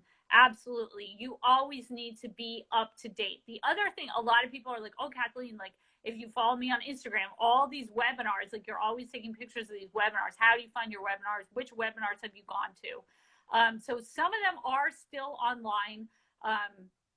If you go to my website, my business website, in the plastic surgeon section, because I have a section that plastic surgeons can read on my business website, it has a link where you could see the latest update of my resume. And I've done the resume where you can see my big education. Like I didn't even say before, like I graduated summa cum laude from Siena Heights University with a bachelor's degree in massage therapy. And I have like behind me a health coach, personal trainer, all that stuff there is on the resume. All of this has informed the way I am able to give advice to clients of staying always within our scope of practice as massage therapists. But if you wanted to kind of get an idea of like, where does Kathleen get what is she thinking about? What is she exposing herself to? You can see that. The other thing was like, people want to know how you become a certified compression fitter. So what you do is you get your CLT, and after you get your CLT, these additional classes are opened up to you. And so you'll be able to register with Sigvaris, with Medi, Juzo, and get their class, and they'll get you to the classes. So this was the most fantastic thing. This and lymphedema seminars, the certified fitter class and the lymphedema seminars class. If you are a CLT and you want to take cash pay people who are needing lymphedema care, go to the certified fitters. Then you can see the other CLTs in your area that work at hospitals, and then they can see who you are, and then you can give them your cards. And if they have a client that's out because they don't have any more PT visits, or for whatever reason they want someone to come to their house to deliver the services, and you are a CLT, like that is where I would meet people at the in-person certified fitter classes. And then also you get to see all these foams and stuff. Like I was at a conference like 4 years ago, and I saw there was a guy who was showing Mobiderm, and it was the first time he was bringing it to America. And I just like grabbed it and I said, I need this. Like, when is it ever coming to this country? So going to conferences, going to these certified fitter classes, going to lymphedema seminars. And when lymphedema seminars, we're having one in October in Palm Springs. This is where you can see all the CLTs from the entire region. So if you're trying to get an introduction to a certified lymphedema therapist at a hospital, to get those referrals, that is where I would go. I would go to lymphedema seminars. They're starting one. The one that's closest to me is Palm Springs. That's where I had to drive all the way up to Palm Springs to meet someone from San Diego and to give them my cards. And it's like, they know, you know, as a massage therapist, like they know we're out there. They're not really sure. And when the CLT that's at a hospital sees that you care enough, that you're going and taking your education seriously, then they're going to be like, oh, okay. And then they see you're legit. Like they can go onto your website and they can see that you have an office, and then they can see that your resume is on point and you're always educating yourself. Then you can get these very valuable referrals for people who need ongoing lymphedema care. So that's some good idea if you want to kind of get into that referral source. And again, like I have classes that tell you how I have the plastic surgeons refer their clients to me and get in touch with the plastic surgeons and convince their offices. A question was, who do you recommend becoming a CLT therapist through? So we went to two different, I went to Close. There's also Norton, there's also Acoles, there's also Dr. Potter School. And all of them are very highly and well respected in the industry. So that is actually that question that Moms Get Fit To said. That was a question that started off my career, because I asked it to Jeanette Durand, and I said, look, this is what I want to do. I want to get these referrals for people who are having, you know, the swelling after the surgery. I want to do this as a lymphedema therapist. Which school should I go to? And she said, find the lymphedema training program that would be respected by the people that are going to refer clients to you. And that was like the deepest, like once she said that, it's like, I was like, of course, because I'm a close CLT therapist and you're a close CLT therapist. And I know, yes, and Dr. Chickley, and I know the teacher that taught me, and you know the teacher that taught you. And then that's how you connect with people. And then because you had the same teacher for some classes, so they know you're legit, and then they'll refer clients to you. So it says she heard the word lymphedema at this live more than I heard at the hospital today. 100%. Lymphedema it's not a rare disease, but it's amazing how few people know about it. And if you could put on my gravestone that she spread awareness about lymphedema and lipedema, like that would be a life well lived for me. So I love that. And someone did ACOLS for MLD. So I got plenty of votes for ACOLS. I got 3 votes, 4 votes. That's me. I'll vote for Acoles. Just saying. Yep. And then interesting. So Marcella said, Kathleen, is there a way we can see your portfolio of clients before and afters? There's amazing info on your page, but I couldn't find pics. You can't find pics for a specific reason, and that's because I don't take pics. I do not have to advertise my services on Instagram, so that's why you do not see any before and afters on Instagram. My clients are 100% referred by their plastic surgeon. So I will say, if you want to see examples of what the plastic surgeons do that refer clients to me, a big one is Dr. Torres, Dr. Steve Torres at Skin and Skinnier, and he absolutely has before and afters. So you won't see, he won't say, oh, Kathleen helped on this, because that's HIPAA, information, and we would always want to keep that information private to the client. But that's basically why you see my education and you see my classes, but you don't see any clients there, because I don't take before and afters, because it's not, I don't do, and if everyone else does before and afters, and it's no shade on anyone else, absolutely, like Ashley takes before and afters, no shade on anyone else, but the result, the after, is in the client's eyes. Like, it's not in a picture that I take, it's in when they look at the mirror, and at the end, they're like, you know what, I made the right decision with the surgery, and I made the right decision with Kathleen. And that is how the plastic surgeon gets them into the office. But it's my work on each and every session that gets the rebook of the client. So that's how I get my clients, and that's how I'm able to have such a successful practice and not have to do before and afters of clients.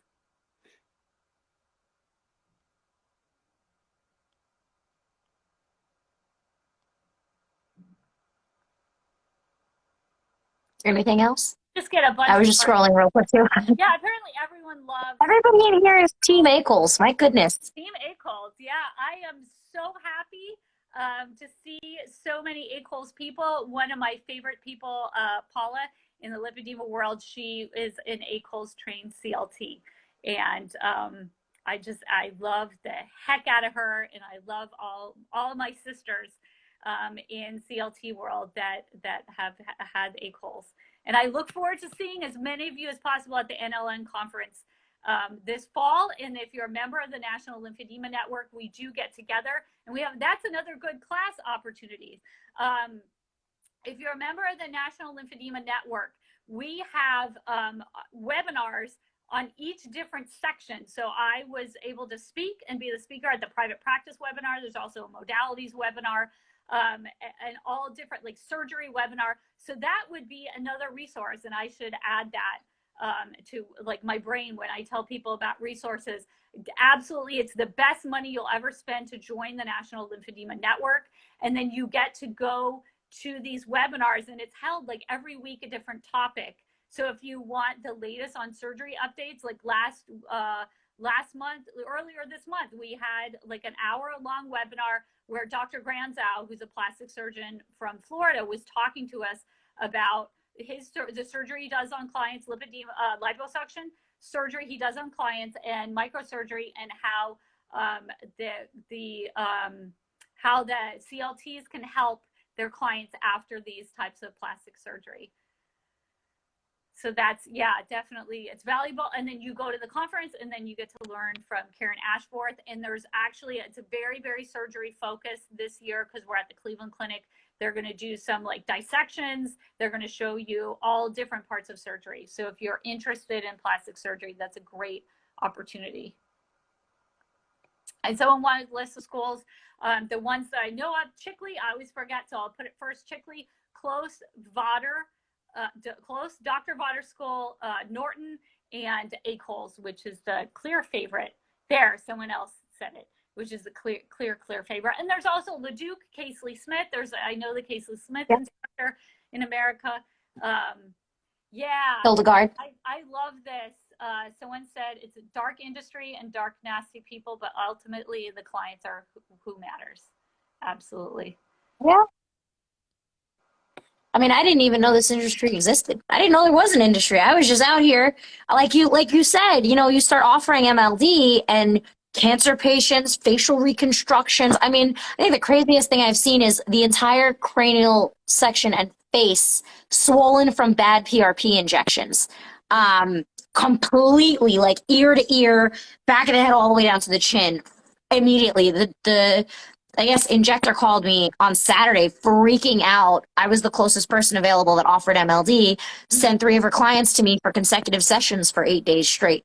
Mm-hmm. So you get all kinds of swelling, edema issues when you start an MLD. So if you're going to offer it, you're going to get plastic surgery clients. I mean, that's how I started. Nobody grows up and is like, I'm going to be a plastic surgery recovery specialist. Yeah, that's my dream. No. We don't even, like, nobody even wakes up and goes, I'm going to be a lymphatic drainage specialist. That's my dream. You just do it one day. Somehow you find it and you fall in love with it and it takes over your life. And then because it's not so, widely out there, a lot of people find you for MLD for all kinds of things. So it is something where if you really are going to advertise it like that and not just have it as an addendum to your practice, you should get a CLT certified lymphedema therapist training, 135-hour with any of the schools, just so that you have it in your tool belt. You don't have to work with cancer patients. You don't have to work with plastic surgery patients. You can tell them no. If you don't want to work in the world of post-op, because you do have to be super into it, if you don't want to work in that world, you can say that you don't do MLD for post-op. You only do it for these following things: for postnatal recovery, for autoimmune, Lyme, cancer, fibromyalgia, all the things, regular edema, regular leg swelling, like all the things that aren't post-op. You don't just have to do that. Because again, as we said, MLD is not just post-op, and post-op is not just MLD. So if you're interested in this, because you guys are asking a lot about it, if you're really interested in doing MLD, because I mean, I'm addicted to it, and so are you, Kathleen. We're kind of like, we just got sucked in and never left. But if you're that super interested, do a CLT course. I don't have a problem. Say I have a problem? I have a problem? I can stop any day. No, I can't. I can't. Oh, really? Yeah. Is that why we're on the phone till 2 a.m.? Totally stop. Don't worry about it. Because we can, I'll stop next week. we can stop at any time, right? No. But that's actually a really good point, because like you don't hear about this. Like I had like 1 day of it in massage school, so I knew of it. But it wasn't until I started with oncology massage and I found out that there was a disease called lymphedema, which is a side effect of cancer treatment. And the treatment, if you are going to help someone with lymphedema, you should do something called manual lymphatic drainage. If they were at risk for lymphedema, you should do something like called manual lymphatic drainage on them.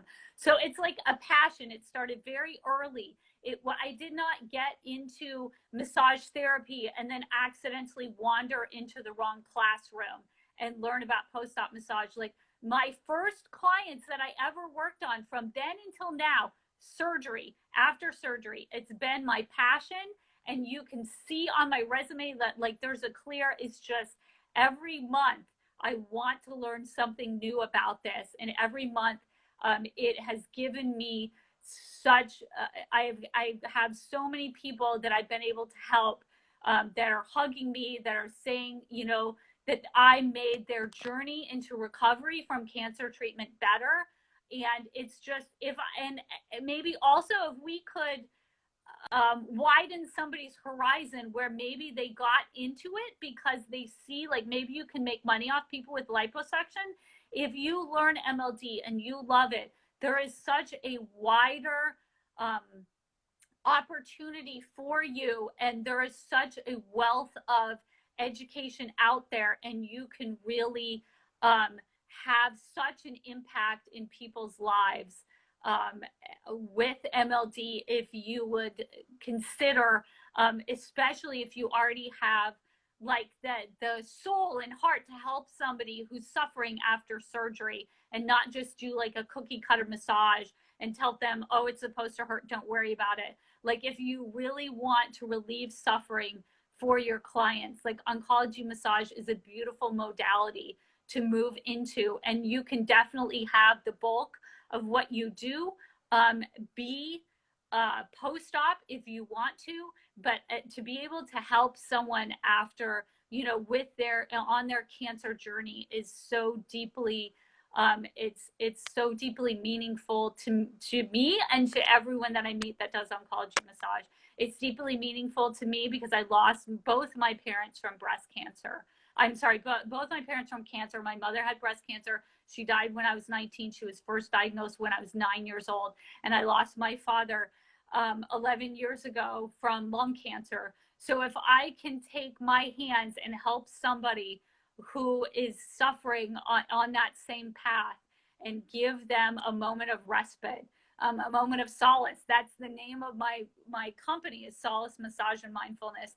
If I can use these hours that I've spent in the classroom and this understanding of surgery to help people, like I help when the doctor refers clients to me who have autologous reconstruction after their breast cancer and their mastectomy. And if I can say, you know what, this is a beautiful place. You're not going to feel any pain here. You felt a lot of pain over the last 2 years, but I am going to give you this treatment after liposuction, and it's going to be MLD, and it's going to be some post-op massage. And if you have fibrosis, we are going to reduce it.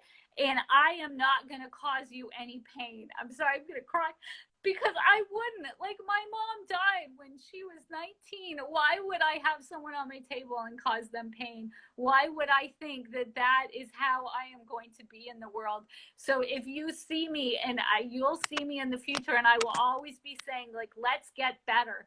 Let's get better at what we do so we can cause less pain and get better results. And the core client of mine, like, I love my BBL clients. Don't tell Steve Torres that I don't love his clients. but my core client is the lady who's been through cancer, and she had a fat transfer. And you know what? I gained everything that I learned from doing all my BBL clients is so I can give her a massage without any pain and have her walk out of there standing taller, feeling prouder, and feeling like, you know, this is the journey from the cancer that she has beat into her recovery and the rest of her life. I actually never knew, we never actually talked about like our stories like that before. This is like the first time we're doing that. Because the reason I started my practice, so it's Amare Healing Arts, is because so Amare is the root of all the words of love. It's Latin. It's the root that all of Amare, all of it starts from Amare. And then Healing Arts. I started it because I'd been to so many doctors, so many neurologists, gene doctors for like genetic testing and all kinds of crazy shit as a child. Like as a child, I had lymph nodes removed under my neck because they wouldn't stop growing. I had hormonal issues with they couldn't find anything in my blood. They couldn't, like, there was no markers for anything, yet I would be out of school like at least 4 days every week, crying on the bathroom floor and not being able to walk because I couldn't feel my legs and I couldn't function. And no doctor could help me. I literally went to a doctor and they like squeezed my joints and they were like, no, you're fine. There's nothing wrong. And I'm like, okay, so tell me why I'm having a complete nervous system attack. And as I got older, it got worse because I don't have those certain proteins in my blood, which we found out through genetic testing because my dad also has it. So there is no cure. There is no treatment. Every doctor was like, oh, there's not even a problem, until this one guy who was doing a research study picked us to do it because of the symptoms.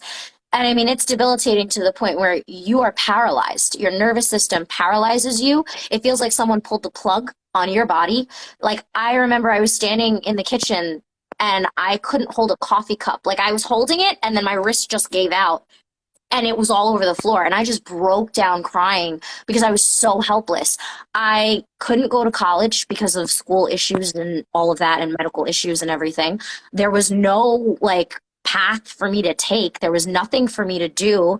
I didn't know what was going to happen. So I became a yoga instructor because I had a body issue and I need to figure it out. And then I was like, okay, well, doctors don't know what they're talking about with me. And I clearly have an issue where like, even there are still days where I can't breathe because my collarbone pops out of place and chokes me. Like, and they're like, you're fine, relax, you're fine. And I'm sitting there at 17, not knowing what to do with myself because I'm in crippling pain 24/7 that no one sees. And I thought, if I could just help myself, I could help so many other people like me that think they're crazy, that are alone, that have no family, have no support, are completely by themselves and have nothing. Like, that people think you're crazy. And that was my mission. It was like, you know what? I'm going to fix this myself so this doesn't ever happen to anyone else. Ever. Because this is not fair. Because I don't have health insurance. Because I'm 17 and on my own and can't live in the world. Like, this is not okay. I'm never letting this happen to anyone ever again. So I did the yoga, and then I was like, okay, my yoga babies, my little students, all had like body limitations and things. And I was like, there's got to be a way to physically fix this. So then I became a massage therapist while in school for holistic health and Ayurveda. So I have 2 different holistic health certifications. One specifically Ayurveda and one is holistic health, like national blah, blah, blah, holistic health. So I went to massage school, and then right out of massage school, because again, with my issues, I was like, I need to physically help people with this. And if I can find a way to do that, my whole torturous life will be worth something. Like, this that I've gone through will be worth something. Because for anyone to have the life that I had, and the treatment and the mistreatment and the pain and being told that you're crazy and there's nothing wrong with you and your body's fine and your blood is clear and your hormones are clear, yet you can't walk, you can't breathe, you can't open your mouth to speak because you're in pain, and you can do nothing but sob for days, that is bullshit. And I will never let that happen to anyone else, which is exactly why when I started with medical massage. I never did Swedish massage. I worked at a Hand and Stone doing medical massage. Within 2 months, I was the top therapist there. And then I left and I was like, I'm out. I'm going to go help more people because this is not I can do more than this. I am more than this. And there's a reason. So I started working at a medical massage internship. So there was that. And she was working with lymphedema patients. And actually, that patient is still a patient of mine. And I call her like my aunt because she's my little Hungarian aunt and I love her to pieces. I see her once a week and she's the best. But that's how I got introduced to lymphedema. Then I took the MLD, and that was like a month out of school, like 2 months out of school. And that's all I've been doing since because it saved me. It literally saved me. I haven't had an attack in 5 years, except for like 2 months ago because I was hella stressed. That's my fault. Just saying. But there's nothing wrong with me. I'm perfectly fine. I rock climb 3 times a week. I work 10 to 12 hours a day, 4 days a week because MLD, because limiting caffeine, because pH levels, because holistic health, because yoga, because being gentle with myself, because I will never let that happen to anyone ever again, because no one should have to go through that in post-op. No one should have to go through that with autoimmune diseases. No one should have to go through what you saw your parents go through with cancer and all the lymphedema recovery and all the complications. No one should ever feel that way, the way I felt for 17 years of my life, completely alone and pushed to the side, including making you guys go crazy with post-op stuff, just to bring it back to the point of this live and not ramble.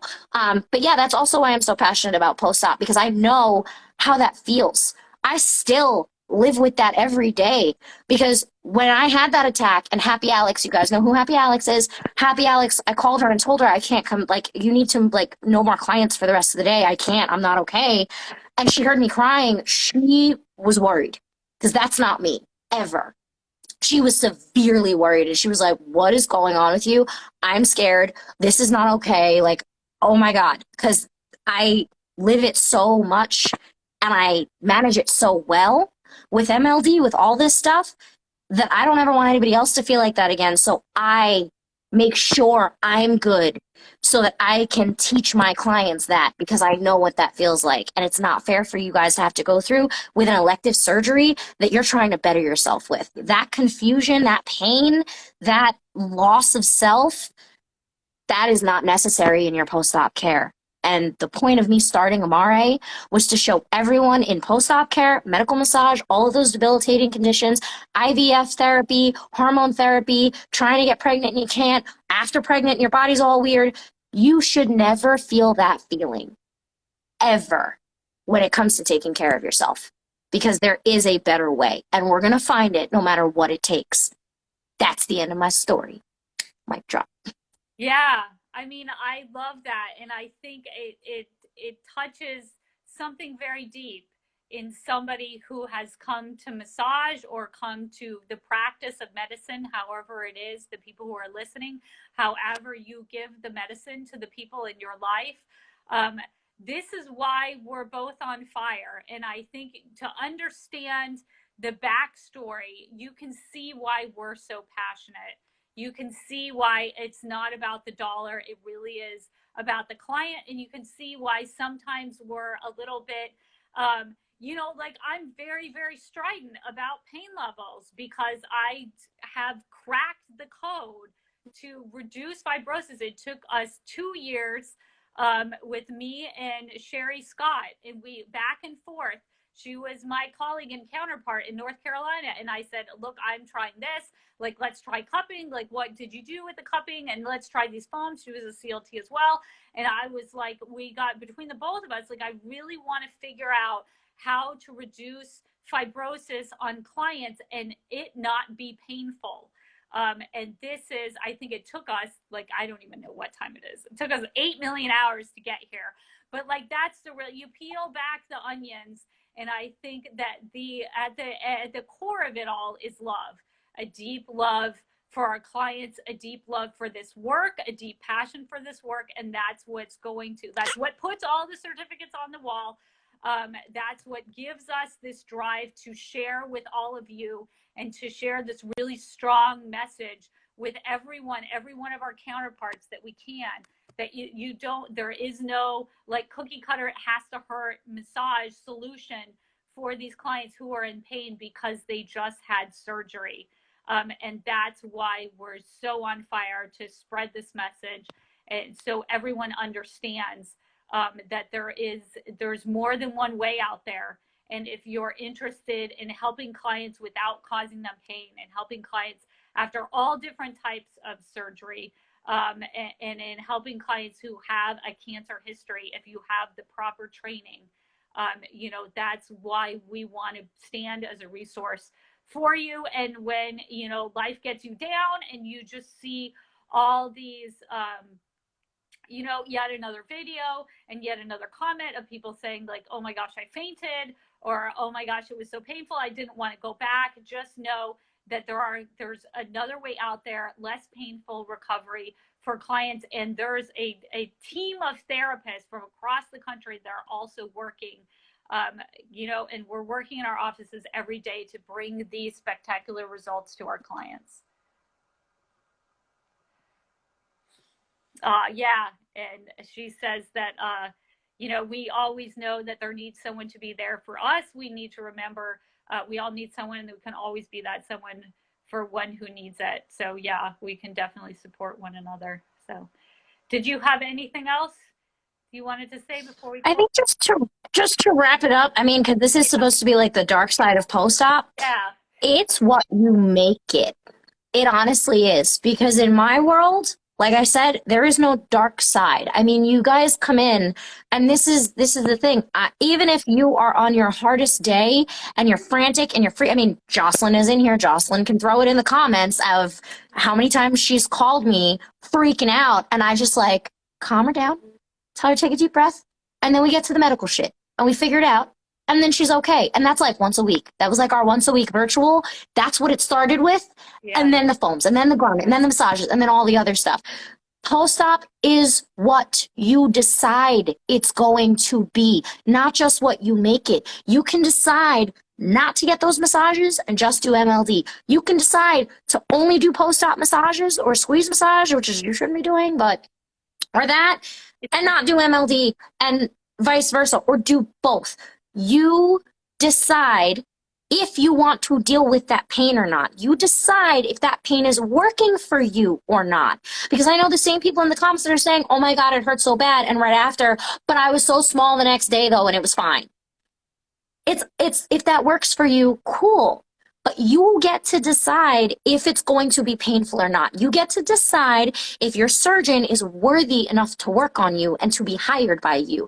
You get to decide which post-op thing you're going to do and listen to and protocol you're going to follow and what's going to work for you. So there is no dark side. It's your decision. It's your responsibility. What makes it dark is when you have people who did only the one thing and are really mad that they did only the one thing because they're lost, frustrated, confused, sad, and in need of a hug. Anger is a symptom of another emotion. 90% of the times, that emotion is a feeling of being hurt, sad, lonely, lost, frustrated. Anger is the umbrella to all of that. So if that's how you're feeling, and if you are seeing this as the dark side of post-op and just body contouring or just massage or just post-op massage and just MLD, like all these different things, it's not about that. It's not about that. It's about you being okay. That's it. That's it. So there is no dark side. It's your side. Pick your side. And not even a side. Pick what you want to do for you, what feels right for you. That's it. All I gotta say.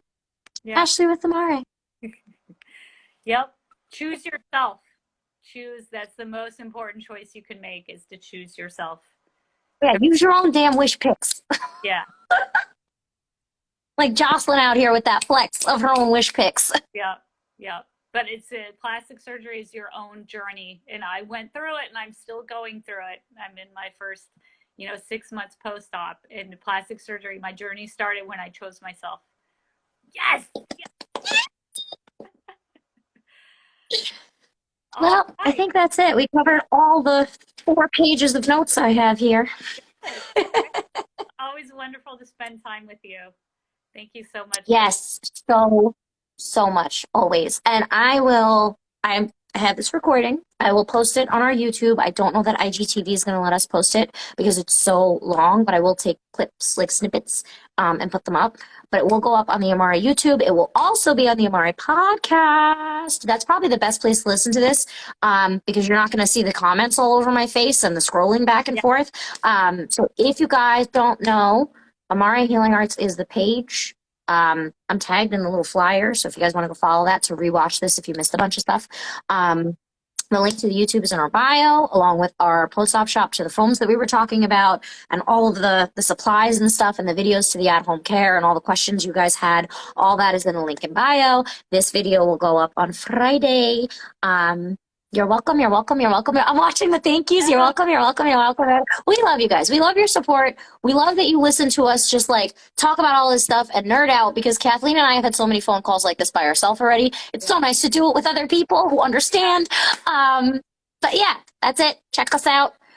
Kathleen, those resources are really awesome on her website. Her classes are freaking awesome. So keep that up too. And that's it. Maybe we'll do this again because this is fun. Yes. Thank you. Have a great day. Bye.